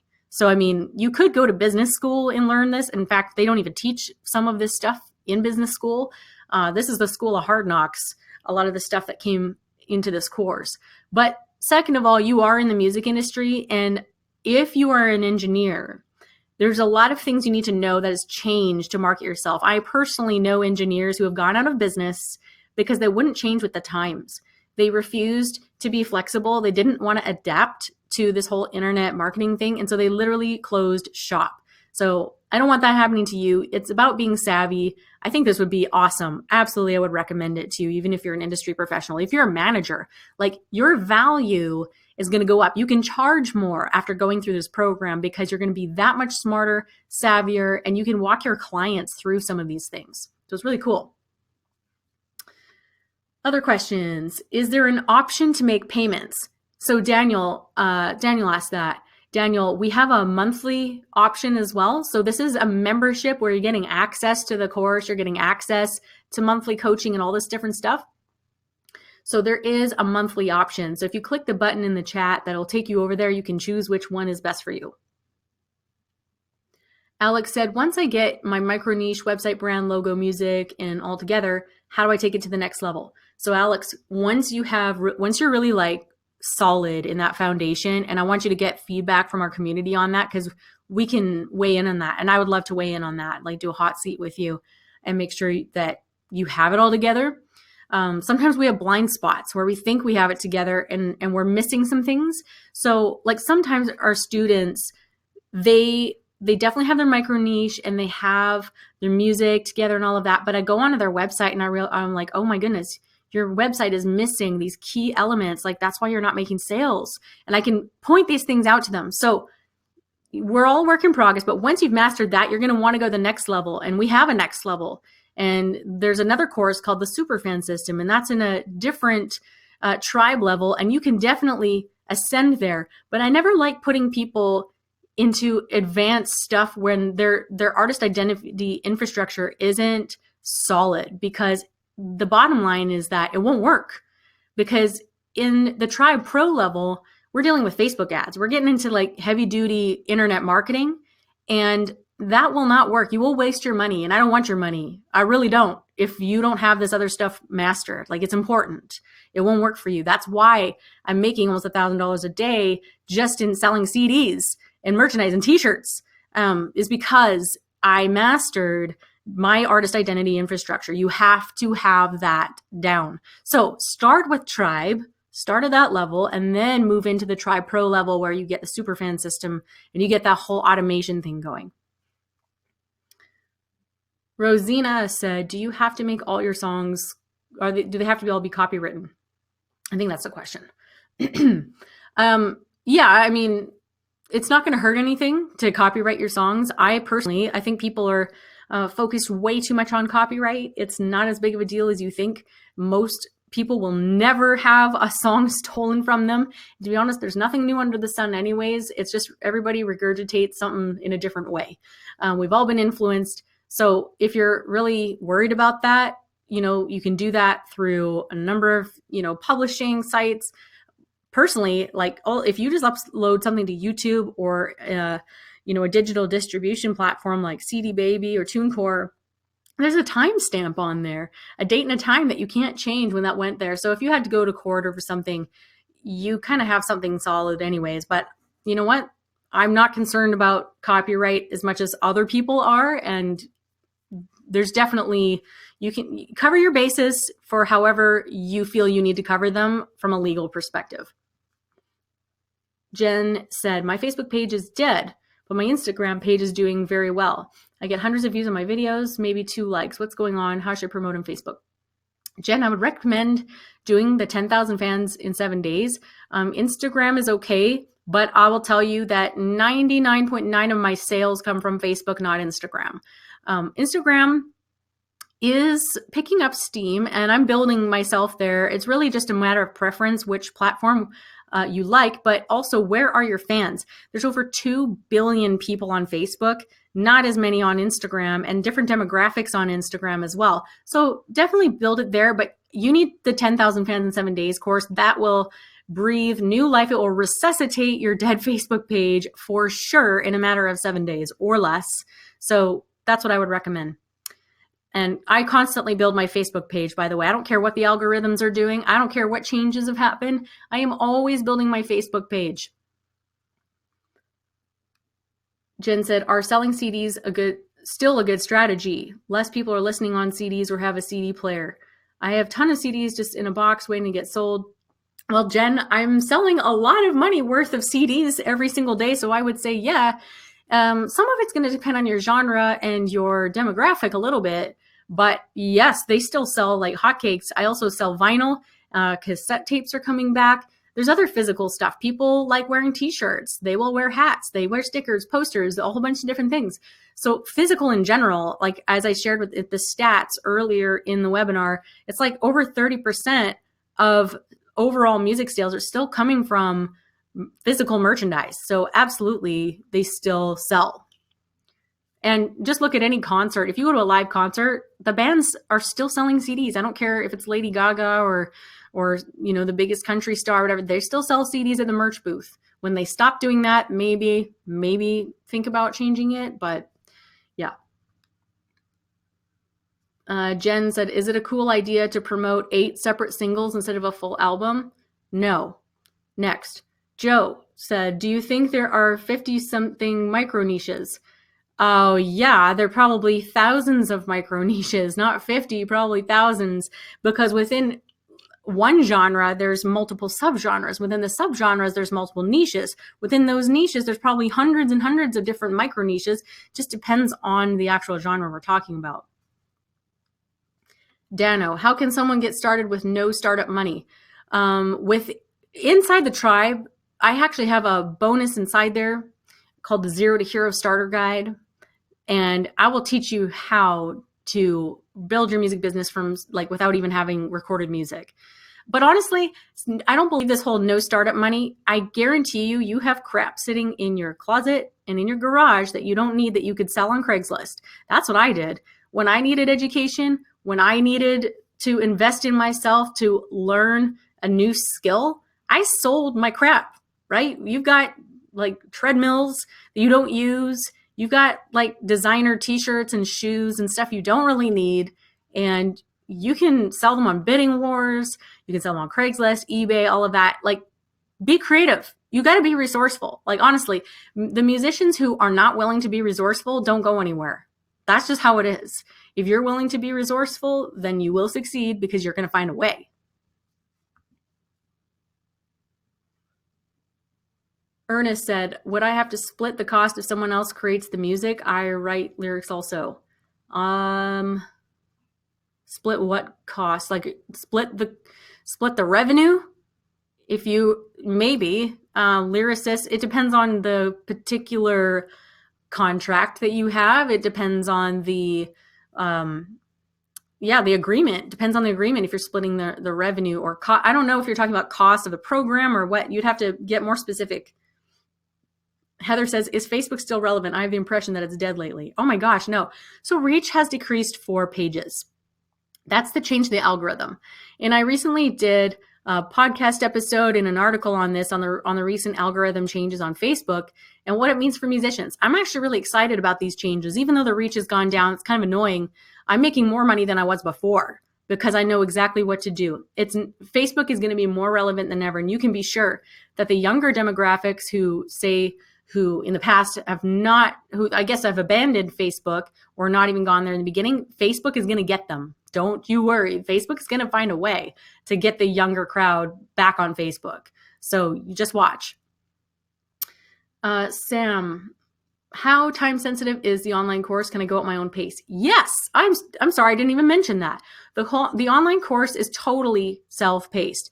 Go about it as fast or slow as you want. This is a monthly membership or an annual membership, guys. Like, you got all the time that you want. As long as you want to be learning and increasing your skill set, building your fan base around the world, as long as you want to continue in your results and keep learning from me, hey, I'm not quitting making music. I'm going to keep making music till the day I die. And I'm not to toot my own horn, but I'm a freaking awesome marketer. I'm really good. That's how you ended up on this webinar, is because I'm a good marketer. But that's besides the point. As long as I create music, I'm going to be marketing my music, and I'm going to be continually learning about marketing my music, and you want to keep learning from me. So as long as you're a member, you're going to get access to me and to any and all updates. Like, take your time, my friend. Go at your own pace. We have people who have joined the tribe and they, life happened and they needed to take a break, and they, they stayed a member, but they had to go and deal with life, and they came back 2-3 months later and like, okay, I'm ready to recommit, guys. Like, hold my feet to the fire. I'm like, all right, let's do this. So, absolutely. Rob said, do older people download music? My genre is old lizard lounge music.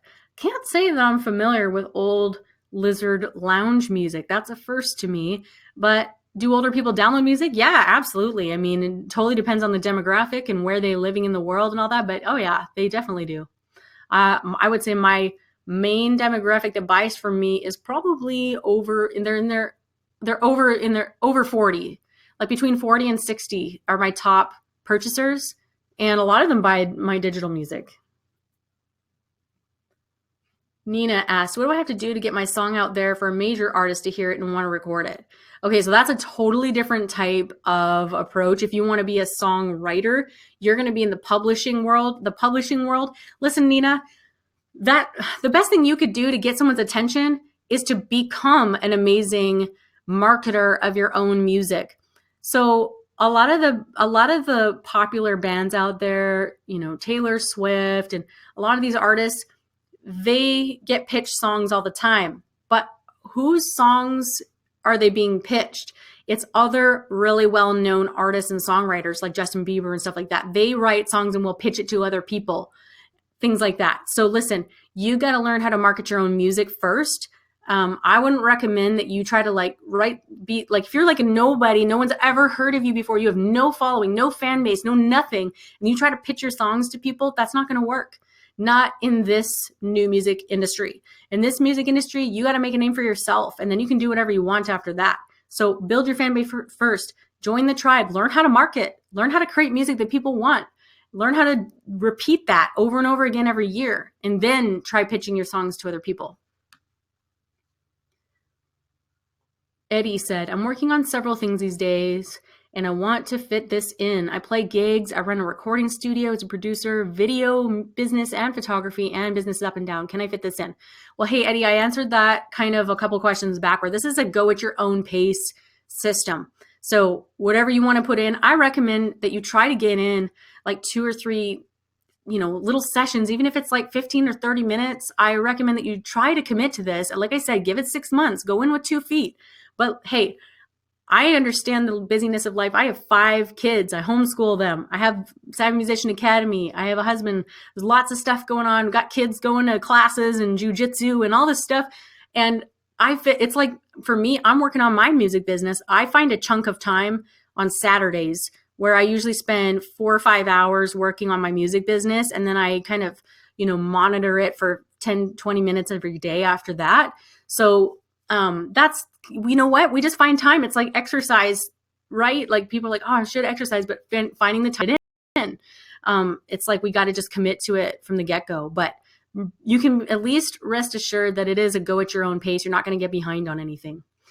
Eddie, yes, we take Visa. All you have to do is click on the link in this chat. I think there's a button in there. And when you go to the order form, it'll give you the option of either Visa, credit card, or PayPal. Sam said, I want to penetrate the film and TV music. Can this help me? No. Sam, I'm going to tell you something right now. I do not spend my time on things I can't control. Trying to pitch my stuff for film and TV music involves a third party where I'm putting my fate into the hands of somebody else. I do not spend my time there. Now, I view it as winning the lottery, really, because people view it that way too. It's like, oh, if you have the potential to make thousands or millions of dollars in licensing, yeah, but it's like 1 in 10 million people will be selected for that. Focus all that time and energy on what you can control. I can control my Facebook page. I can control building my email list. I can control launching my album. I can control my brand and image. I can control how much money I make every single day. I can control making amazing ads and getting a return on my investment. Spend your time on things you can control. And if you want to pitch that on the side, you can, but I am not focusing on that. And that's not what my program is about. Nina said, I write lyrics to beats that I purchase from online producers. I'm thinking about recording, putting on YouTube. How can I make revenue by doing so? Well, you're not going to make revenue by doing that in and of itself. Whatever you're doing, so you're just talking about creating music and putting it on YouTube. If you create music and put it on YouTube, just make it awesome. Make it awesome, but you're not going to get a lot of money from YouTube ads. Okay, that's not where the money is at. You have to have millions of subscribers and millions of views to make money on YouTube. I don't use YouTube in that way. You use it for discovery purposes, same as Spotify and these other streaming sites where you don't make a lot of money. It's nothing but a discovery platform, and you want to send that traffic somewhere else, like your website. So you need to have calls to action. That's a term you'll learn about. You want to have a call to action in your description, in your video, in the card, in the tags, and all this stuff. You want to direct all that traffic off that platform and onto your platform where they can buy music. There's a way to monetize all of this stuff. There's a way to do it. It's all in the tribe. Sherry said, if we don't have our foundation in order, should we do that first, or do you help with that as well? Sherry, the whole course of the online musician is setting up that foundation. Okay, so I'm going to take you through every single step from the beginning. If you've never made music before, never recorded anything, or this is like your 15th album, I'm going to help you with project management. Okay, all the way through to launching your music online, building your brand, building your identity, building your culture, figuring out all that stuff. Plus, I am going to help you with that with monthly coaching and calls and our Facebook group and the forum and all of that. So I can help you through the whole thing. That's all in the tribe. Gabrielle said, how much time a week do you think is necessary? I'm looking to succeed in a year and also have a full-time job. Well, I had a full-time job when I started making 6 figures, and that was raising my 5 kids, which is more than a full-time job. So it depends on how determined you are. It depends on obviously a lot of things like the quality of your music, how much time are you spending in the course and applying these things. But like time a week, if you can make time for like 30 minutes to an hour a day, you're going to make a lot of progress. It depends how fast you want to go. This is a go at your own pace. So some people want to binge, right? Some people, like that's me. I personally immerse myself whenever I can. So like for me, that means every waking minute where I'm not busy with something else. So it's like, oh, kids are going for a nap. Guess what I'm doing? I'm working on my music business. I'm learning. I'm taking courses. I'm reading. I'm doing all that stuff. So for me, it's every spare minute. That's immersive. Other people, schedule it in their calendar for a couple times a week. But it's up to you, Gabrielle, how bad you want it. That's how much time you need to spend on it. Elias said, I'm in a band with 2 other individuals, a bassist and a drummer. I write the music, lyrics, came up with brand and culture, and figuring out everything in between. What do you suggest I give the guys for percentage on our earnings? Ooh, you know what? I am not comfortable answering that question. I think you should talk to a music lawyer for that because, you're getting into legal territory. Joshua said, how do you get people to your shows? Through online stuff, or how can it translate? Oh my gosh. Okay. So what's awesome is number one, when you go through the Online Musician Inside the Tribe membership, you are going to have way more demand for your online shows because you're building a global fan base, which means if you want to tour to Israel or Australia or whatever, you're going to reach people who never would have known you existed before. And now you're going to have a brand new fan base there and you can have sold out shows, like that wouldn't have been possible. So this is what I'm doing. And I don't tour right now at all. In fact, I haven't for my whole, the last 5 years. But when I want to go on tour, it's going to be awesome because I've been building my fan base around the world every single day for years. And so I'm building demand before I'm even going on the road. And then I'll probably crowdfund my tour so that it pays for itself. So I don't actually have to, pull out of my own pockets too much. I'll self-fund the tour. And then, of course, to answer your question, the second part, Joshua, about how what you're going to learn translates into touring. Well, you're going to have to promote that tour. You're going to have to promote those gigs. Well, guess what? I'm teaching you marketing. You got to learn how to market. It's not a build it and they will come situation where I'm going to play a gig and then people just magically show up. You obviously need to know how to promote and market that performance. And you will learn all of that in the tribe.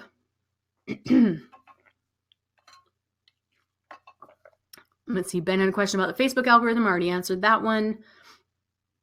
What are some things to consider when marketing to grow your audience?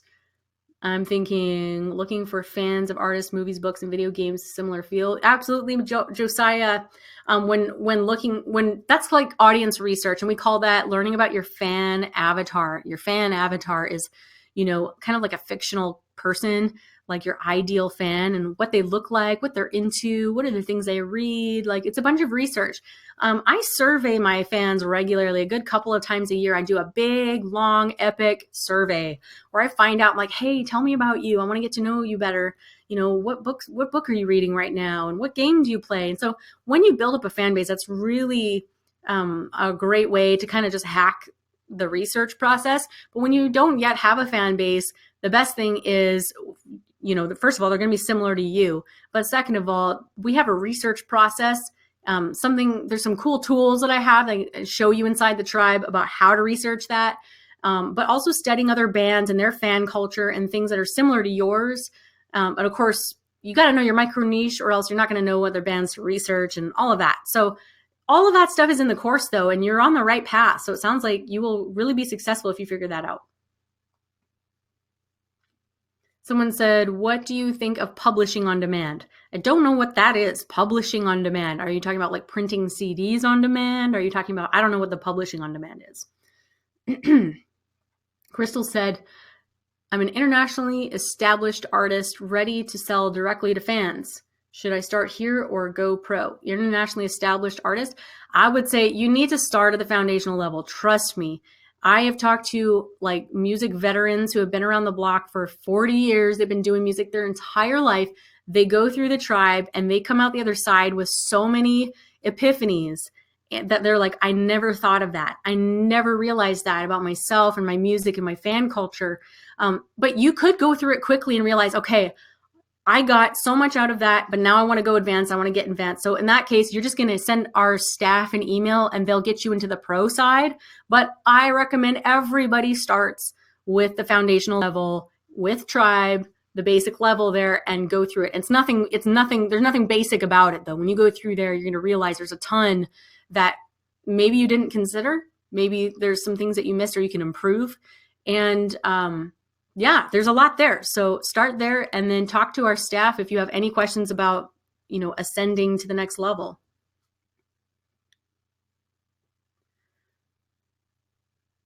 Okay, we have a bunch more questions here. Hang on. Thomas said, is it okay to ask about the equipment you use to record, specifically vocals, what web hosting company you use? My gear, let's see, my equipment, vocals, I have a Neumann TLM microphone. I'm not a gear junkie like some people are. I just really love that mic. And I use a Chaotica eyeball little isolator thingy on it. I use the word thingy a lot when it comes to gear, so maybe I'm the wrong person to ask about that. But we have a lot of, gear Nazis in our group that are just absolutely, fanatics about gear that you could talk about too or whatever. But if you're liking my sound, the last couple of albums I've used that exact microphone, the Neumann TLM. Web hosting company, WordPress, and my shop is on Shopify. Tom said, when singing and recording covers, do I need to buy copyrights? You do need some licensing, depending if you're not when singing, recording it, but if you plan on selling it. The issue isn't recording the covers, but selling them. That becomes more of an issue. Sometimes it depends on the song and who wrote it. So if you wanted to do a cover song by Disney, then actually they would take an issue with you even recording a cover with it versus some other obscure artist, you do a recording of a cover, it's not going to be a problem. So it totally depends who it is. And there are certain organizations that you can do a search for and it will tell you what you need to know. All of that is inside the course as well. We have a big, page of resources for stuff like that. David, how do you monetize YouTube? You send the traffic from your videos to your website and give them something really amazing to buy. That's how. Chris, what would be a good micro niche example for hip hop? Ooh, I'm not a hip hop person, so I can't say. That's just not, I can't be the world's biggest expert on all niches and all genres, but we have an amazing forum where there's people just like you who they're all into hip hop. And there's like a hip hop forum just for that. So you should definitely take advantage of the community. Corey asks, is hip hop soul considered micro niche? That is something you're going to have to research. You're going to have to figure that out. I have a process for you guys to research this. Okay. When we get to the end of this Q&A really shortly, there is a workbook for you guys on the micro niche thing, but you want to join our community and help figure out your micro niche. We have a whole searchable forum and a Facebook group just dedicated to this stuff. Keith said, is Spotify your most lucrative source of digital revenue or is it something else? Yeah, it's a mix. You know what? I haven't looked at my reports lately, but it's like a mix between a whole bunch of different places like Spotify, Amazon, Google, I don't know, some of the different places, like they go up and down all the time. But like I personally use TuneCore to distribute my music digitally. CD Baby, DistroKid, those, it doesn't really matter what the platform is. They all have their pros and cons. They all kind of do the same thing. But they do the good job of collecting it all for me. So as far as digital sales, like the streaming stuff, it's just a mix. But like I said, I haven't looked at my report to see exactly which specific store is doing better than the others. Carl said, what's your point of view on selling your music on your merch Shopify store? What's my point of view? My point of view is that it's making a crap load of money and I'm loving it and it's fun. And that you're going to want to learn how to do that once you establish your artist identity infrastructure. And without that, selling merchandise doesn't work. I can tell you, I sell a lot of merchandise now compared to where I was at 4 years ago, when I didn't really have a solid idea of my artist identity. And once I figured that out, my culture, holy smokes, things really exploded after that. Alejandro said, I write songs both in English and Spanish. Would you recommend focusing on just one or go with them both? Well, obviously, the English is going to open up a bigger market for you, although the Spanish market's really huge as well. This is a situation, Alejandro, where I'd love to do a hot seat for you, because I need to dig into your music a little more and research your genre, because it's not just about language. It's about where's the fan base for your genre. I would need to find out what kind of music you make, and I would do a bunch of research, and I'd find out where are people in the world, like where are the biggest demographics of people who listen to my exact kind of music. And then I would make decisions based on that. I wouldn't go with my gut. I would go with data on that one.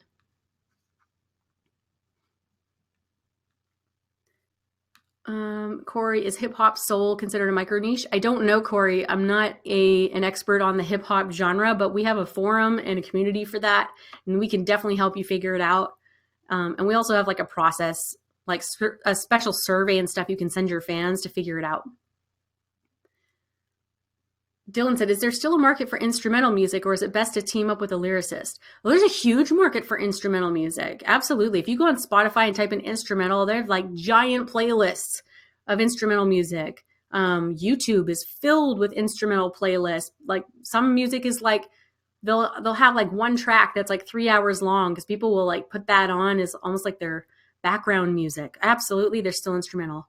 You could always experiment with a lyricist, but yes, you can market instrumental music. What do we do about jealous people who try to defame us by bringing up pasts if we've make mistakes? Block and delete, my friend. Block and delete. Jealous people, I don't know. I don't think that. I just think anybody who's going to try and defame you is just whatever. They're obviously not a supporter. They're not a fan. So that means, if there's someone in your life who like that, who's doing that, that sounds like a toxic person. I wouldn't spend much time with them. Carl said, would you recommend selling your digital album or physical album on Shopify, or both? I do both that way, and give people more options. Some people want both.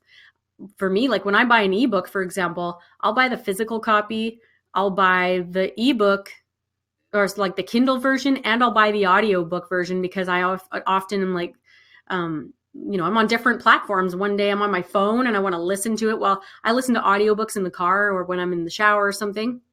So I don't really like wasting time. So I'm always like learning something.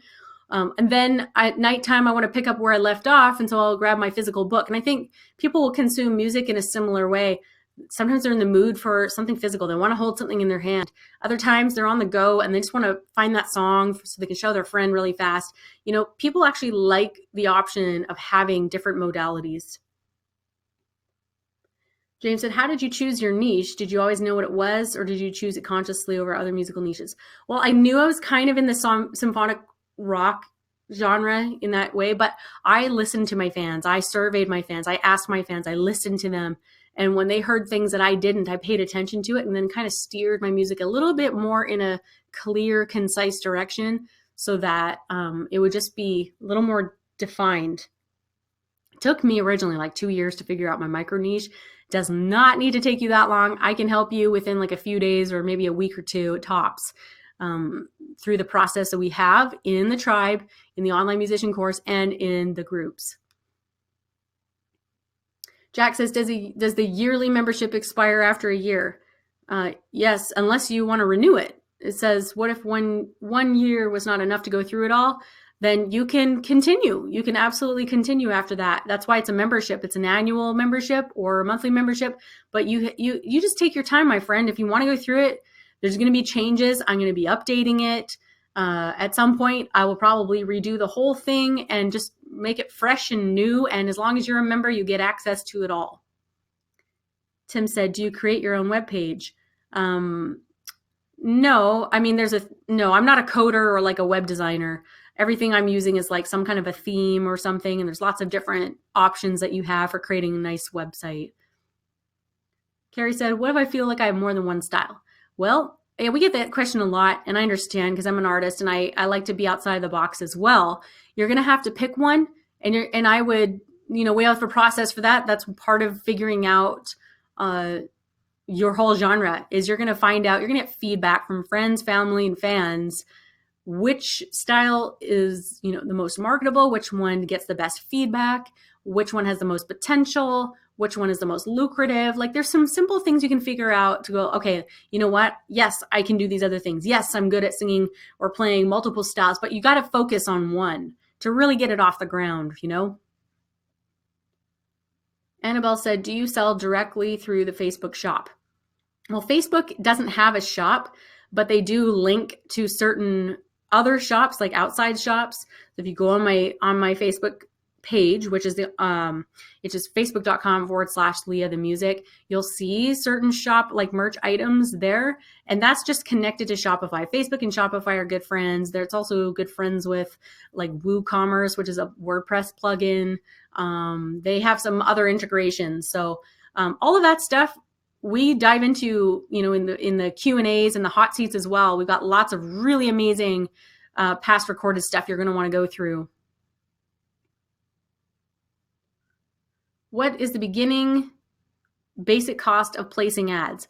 In the online musician foundation level, the only ad you're going to be placing is a like ad to build your page. That's the only thing I want you doing as you are figuring out your whole thing. And for that, I mean, you can do $5 a day or less, and you can pause it at any time. So really sell some cookies on the weekend to, old folks' homes or something like that, and make your extra $25 or whatever to put towards your Facebook ads, or sell one CD a week and, get your Facebook ad spend.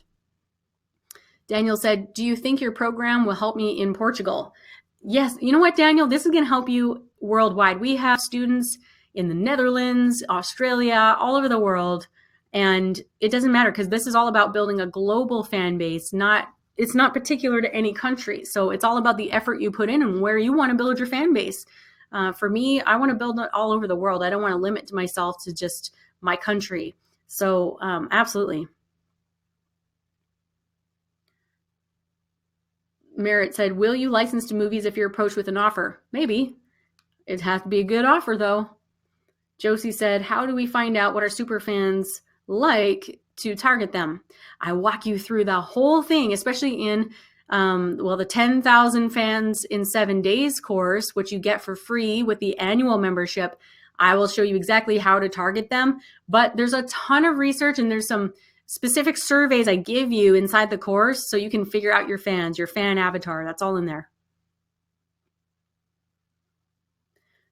Dale said, I heard that e-stores like Amazon may stop selling downloads of music and just have streaming. Does it sound like a good idea to have your own e-store embedded in your website? Yeah, but I'm going to tell you that shop type features on websites tend to be very clunky, tend to not be a very good user experience, tend to have issues. Like if people who just send you like a PayPal button is not professional. I have some very specific recommendations that I'll walk you through in the tribe. Like I said, like I'm using Shopify. It's a much better platform than some clunky plugin on a website. What DAW do you use at home? Right now I'm using Logic Pro, but I'll probably switch to Cubase in the near future for certain reasons, because a lot of times to do with the producer I'm working with, he's using Cubase.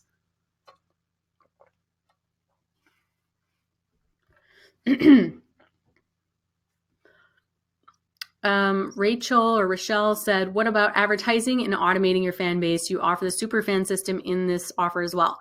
That's in our next level in the Tribe Pro.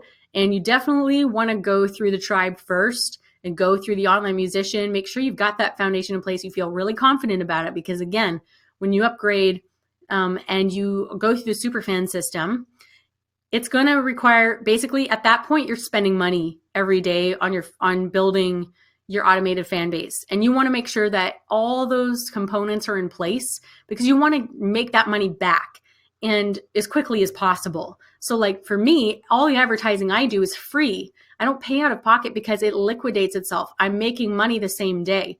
And so you want to have that kind of stuff in place. And the only way you can get that in place is if you build a really awesome foundation in your artist identity. Without that in place, ads just aren't going to help you. It's like throwing money at a brick wall or something. It just won't help. But I should say, if you feel you're ready, please send us a message. Our staff will be more than happy to like walk you through it and help you out there.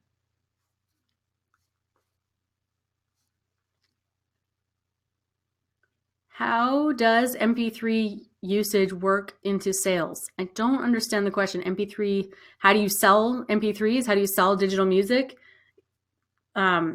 You build a fan base and you send that traffic to the place you want them to buy it. So typically your website or your shop, wherever you're hosting it. It's about getting quality fans who really want that music. And a lot of times, offering sales and deals, and there's all kinds of different ways. I'm not sure what all you want to know about selling MP3s, but yeah, it's like selling anything. In your option, which is most favorable, full CD, EP, or single? In your opinion, I think you meant, in your opinion, which is most favorable? A CD, EP, or single release?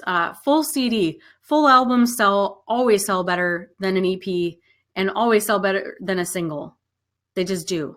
People want an immersive experience. A single is okay. What I do is I will release a single in between albums. So like right now, it's been 3 years since I launched my last album, and I released like maybe 2 or 3 songs in between. And that's it, in between my albums. But albums are where the money's at. But it's funny, as I'm making more money now on my albums than I did before. So it all comes down to marketing. The better marketer you are, the more money you're going to make. That's just the way it is. I wanted to welcome, we have at least 30 new students, 20 new students. Kevin, Joseph, Roxanne, Sim, Lawrence, Dave, there's actually too many to list here. Welcome to the Savvy Musician family. I wanted to give you guys a virtual hug. Ben, if we are trying to market a service, you're a film composer, cool. How does a superfan concept translate? Do you try to build relationships with 10 to 20 super clients? Is it common for composers to have the majority of their work come from a handful of relationships?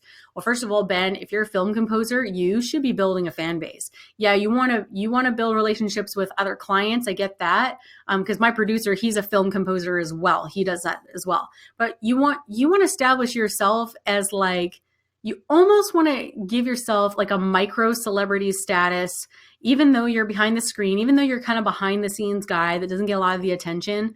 You still want to market yourself as a musician first and foremost, because that is going to give you that's going to get you a whole bunch of attention from the right people. So you need to be going through all of this. And I had my producer actually go through my course as well, because he's a film composer, does specific stuff. And all of this stuff absolutely translates. The super fan side of it is we're getting into ads, we're getting into copywriting, and you can absolutely 100% target new clients with that method. You would just have a separate list. You'd have an email list, for example, for fans. Then you'd have an email list for potential clients. And we would separate those things. I would love to do a hot seat for you on that, because that would be really fun. I would really enjoy that in digging into your particular situation. I think it would be really fun, really cool. And is it common for composers to have majority of their work come from a handful of relationships? Yes, that is common. Like my producer, for example, there's been 2 or 3 guys that get regular work from him for years. Like this is like, he's kind of had it made for him in that way where, yeah, you get a really good form relationship and then they just keep coming back to you for the stuff. But then other people, they want to land something big, like some big, huge movie and stuff. Well, you need to establish yourself as somebody incredibly talented who has a big following. So you need to be doing this. Norm, do you teach us crowdfunding or other concepts to establish weekly home revenue or live performance theater? Yeah, this is awesome. So I have crowdfunding tips for you. I'm actually launching my own crowdfunding campaign again this spring. So I'm doing it all over again, and it's going to be bigger. There's all kinds of stuff I've learned. But yes, there's also a whole module on the 5 streams of income. I'm going to tell you right now, though, I don't include touring and live performance. That's a whole other thing. My specialty is teaching you how to build online income streams online. If you want to add live performance and touring, absolutely you can. That would be like a 6th or 7th stream of income. You can also take the advertising and marketing techniques you learn in the Tribe and Tribe Pro and apply that to anything else you're promoting. So you got a gig coming up or you have a crowdfunding campaign, start marketing it. Market it the way you've learned to market it, and you're going to see amazing results. Someone said, how long do you spend blogging, communicating with your fans? I really don't do any blogging. I do emails. I do messenger marketing, so Facebook Messenger marketing. I have chat bots, and I respond to my fans daily. I also have an assistant, full-time assistant that helps me in my music business, and he responds to my fans as well, especially when it comes to customer service, fulfilling orders. But as far as just chit chat and just like, I also have a private Facebook group for my fans as well. So I just pop in there as often as I can. I probably spend 10 minutes a day tops talking to my fans. I try to be present, but there's no way I could read respond to every message under the sun. There's just not even enough time in the day. Rachel said, what if you have like a mix of 3 or 4 different genres? I do pop, soul, Caribbean, classical. Wow. I don't have a micro niche. Well, you are going to really need to establish your identity, Rachel. I know that you're good at a lot of things. A lot of us are good at a lot of things. A lot of musicians are really talented. Basically, anything we want to do, we want to put our mind to it, we'll be good at it. So the question becomes not, which one are you good at or which one, should you pick, but which one do people like the most? And I kind of answered this question a couple times already. What I can tell you is that the process for finding that is inside of the online musician and in our groups and community. Holly said, I'm a singer-songwriter who's recording a very dynamic album. The genre should be considered different throughout the record. How would you recommend choosing your micro niche in this scenario? So it's dynamic. Well, I don't know what kind of dynamic. That doesn't really explain to me. It's very vague right now. So I can't comment on that. All I can say is you will need a lot of feedback. You're going to need a lot of feedback from your fans, friends, family, and our community. I highly recommend, obviously. I think they're amazing. And they're very intuitive, and they're really good at this. Carl said, I'm launching my full-length rock album at the end of April. What part of your course should I really hone in on since I'm so close to launch time? Luckily, Carl, because it is go at your own pace, you can kind of immerse yourself in the whole thing. And you're going to want to obviously go through the social media stuff. You're going to want to go through the email marketing stuff, and you're going to want to go through the launch modules as well, of course. Those will be the most important. And honestly, if, with me, I'm launching an album this year as well. I'll tell you one thing. I'm being very aggressive with building my email list, very aggressive with building that because there's a lot of things you can do with it advertising wise, but also you never know what's going to change on these other platforms. So I don't want to rely on Facebook. I don't want to rely on Instagram or even YouTube. They always change the rules. So I've gotten very aggressive with building my email list. All of that stuff is in the course. Another question, what's a good source to find where people listen, where people are who listen to your type of music? It's hard to research this, to find where people, there's a couple of search tools. There's a couple of specific research tools actually, that are inside the Online Musician, where one of them is on Facebook, and there's a process. I have a whole tutorial on showing you how to find it. This is not that hard, actually. If I went through Spotify, that would be hard as well. It is interesting. Amazon is interesting, but there's a couple of specific tools that you're going to want to use. David said, we are doing well getting Facebook likes after 10K in 7 days. What's the next step? If you're not in the Online Musician yet, David, you're going to want to get in there, because I'm assuming you're going to have music to launch eventually. I mean, there's no point in gaining all these likes only to have nothing to release after that, right? The whole idea is build your page, get social proof, get real engagement happening on your page, and then launch some new music, because now you have an audience. So that's the next step. Launch some music. So go through the Online Musician, join the tribe, David. I hope you're in there already if you're not yet, and or join if you're not yet, and start planning your next project. Is there a micro niche for R&B? Absolutely. I don't know what it is, because that's not my genre, and I'm not the world's best expert on genres. I am an expert on marketing, though, and can help you once you figure it out. And we have an awesome community to help you with that. Joe said, what is the best online web store to purchase your material? I was looking at TuneCore. What do you suggest? Web store, TuneCore and CD Baby are not web stores. I know CD Baby offers a way people can buy it. Terrible site. Terrible. I would never recommend sending people to your CD Baby page to buy it. Just not good. But as far as, distribute your music through them, that's fine. Distribute through TuneCore. But as far as people buying it, no. If you want to go with something really, really inexpensive on the basic level, you could at least try Bandcamp, something like that. Stefan, I am an instrumental metal progressive band. I have 11 songs ready for sale. I have nothing. You're starting at zero. You have nothing on the web. Where's the best place to start? Oh my goodness. Start with the Online Musician, my friend.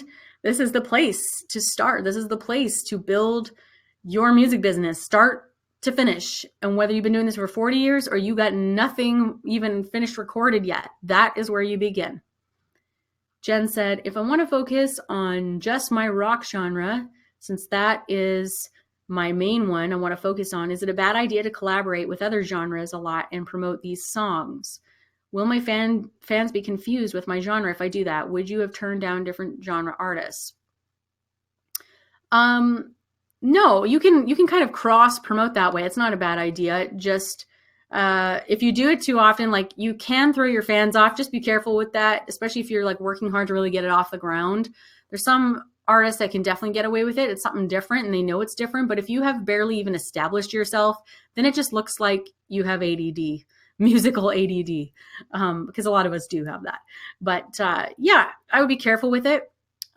Yes, no, I haven't had a ton of offers from other genres, to be honest. So once in a while. And by the way, I might even say yes to something like that just to scratch an itch, but I might not promote it. I might just want to do it for fun. Carl said, do you teach a dynamic way to advertise through Facebook in the US? A dynamic way to advertise? Yes. I don't know what a dynamic way means, but do I know how to advertise in Facebook in the United States? Heck yes, I do. I've spent a lot of money. I won't even tell you how much we spent on Facebook ads. It's a lot. So I know a thing or two about Facebook ads, especially in music. And yes, the answer is yes.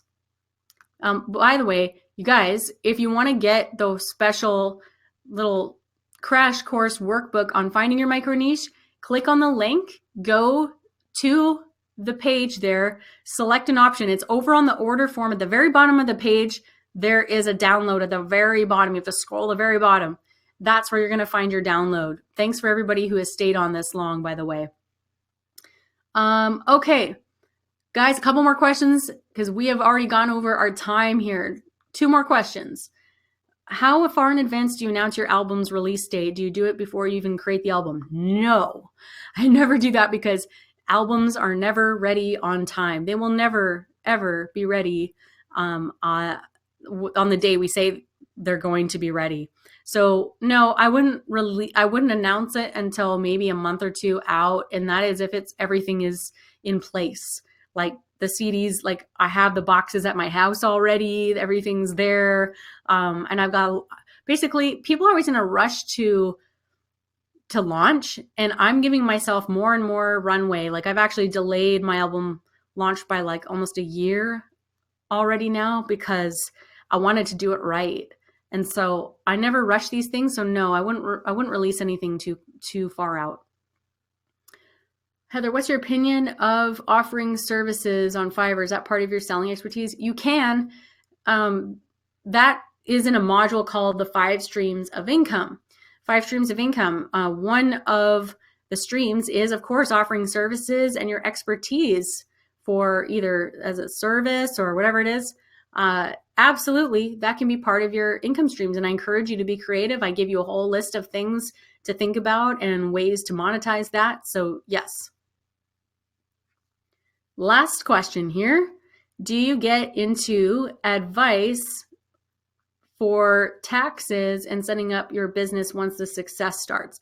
Sam, I cannot give legal advice on taxes. What I can tell you is that you are going to want, once you get, usually for the state or province that you live in, once you make over a certain amount of money, it's then taxable. At least that's what it is here in BC. So I can't give you legal advice, but I can tell you what I'm doing and what I have done, but then you need to actually find out what the laws are where you are. I can give you business advice as far as like systems, processes, hiring, building a team. I can, increasing profits, all that kind of stuff. I can definitely give you like personal business advice. I just can't give you legal taxation type business advice.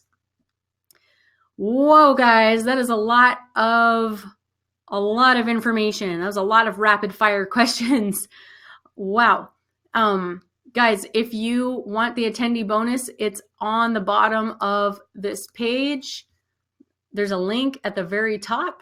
You just go there and scroll to the bottom, and there is your bonus. Okay, that's going to help you figure out your micro niche. You move you a few steps closer to figuring that out, and don't expect it to happen overnight. This can be a little bit of a process. I encourage you to get into the Savvy Musician Tribe, become part of our family. By the way, we treat you guys like family. We think of you guys as family. When we ever have live events in the future, this is going to be like a family reunion where we all come together. I don't care some of the differences we have. Like, this is the one thing that we are doing together. We are changing the face of the music industry together. This is happening. This is kind of like a revolution. This is how I see it. We're saying goodbye to third parties. We're saying goodbye to labels. We are in charge of our own destiny. And this is the beginning of the end of the old music industry. So welcome to the new music industry. Welcome to the Savvy Musician Tribe. I'm so proud of you guys who have jumped in. I believe that this is going to be your year. This is your year. I hope you guys are with me. This has been awesome, guys. We've come to the end of our time. And I'm sorry if I didn't get to every single question. I tried to answer as many as I could. There's a lot going on in the chat. Anyway, thank you. Anybody, if you guys have questions, please email us, success@savvymusicianacademy.com, or you can send us a Facebook message on our page. It's m.me/online musician. Send us a message there. Our staff is on standby, just ready to answer your questions, anything we can help you with. This was really awesome. I'm so excited to meet you, and definitely join our Facebook group.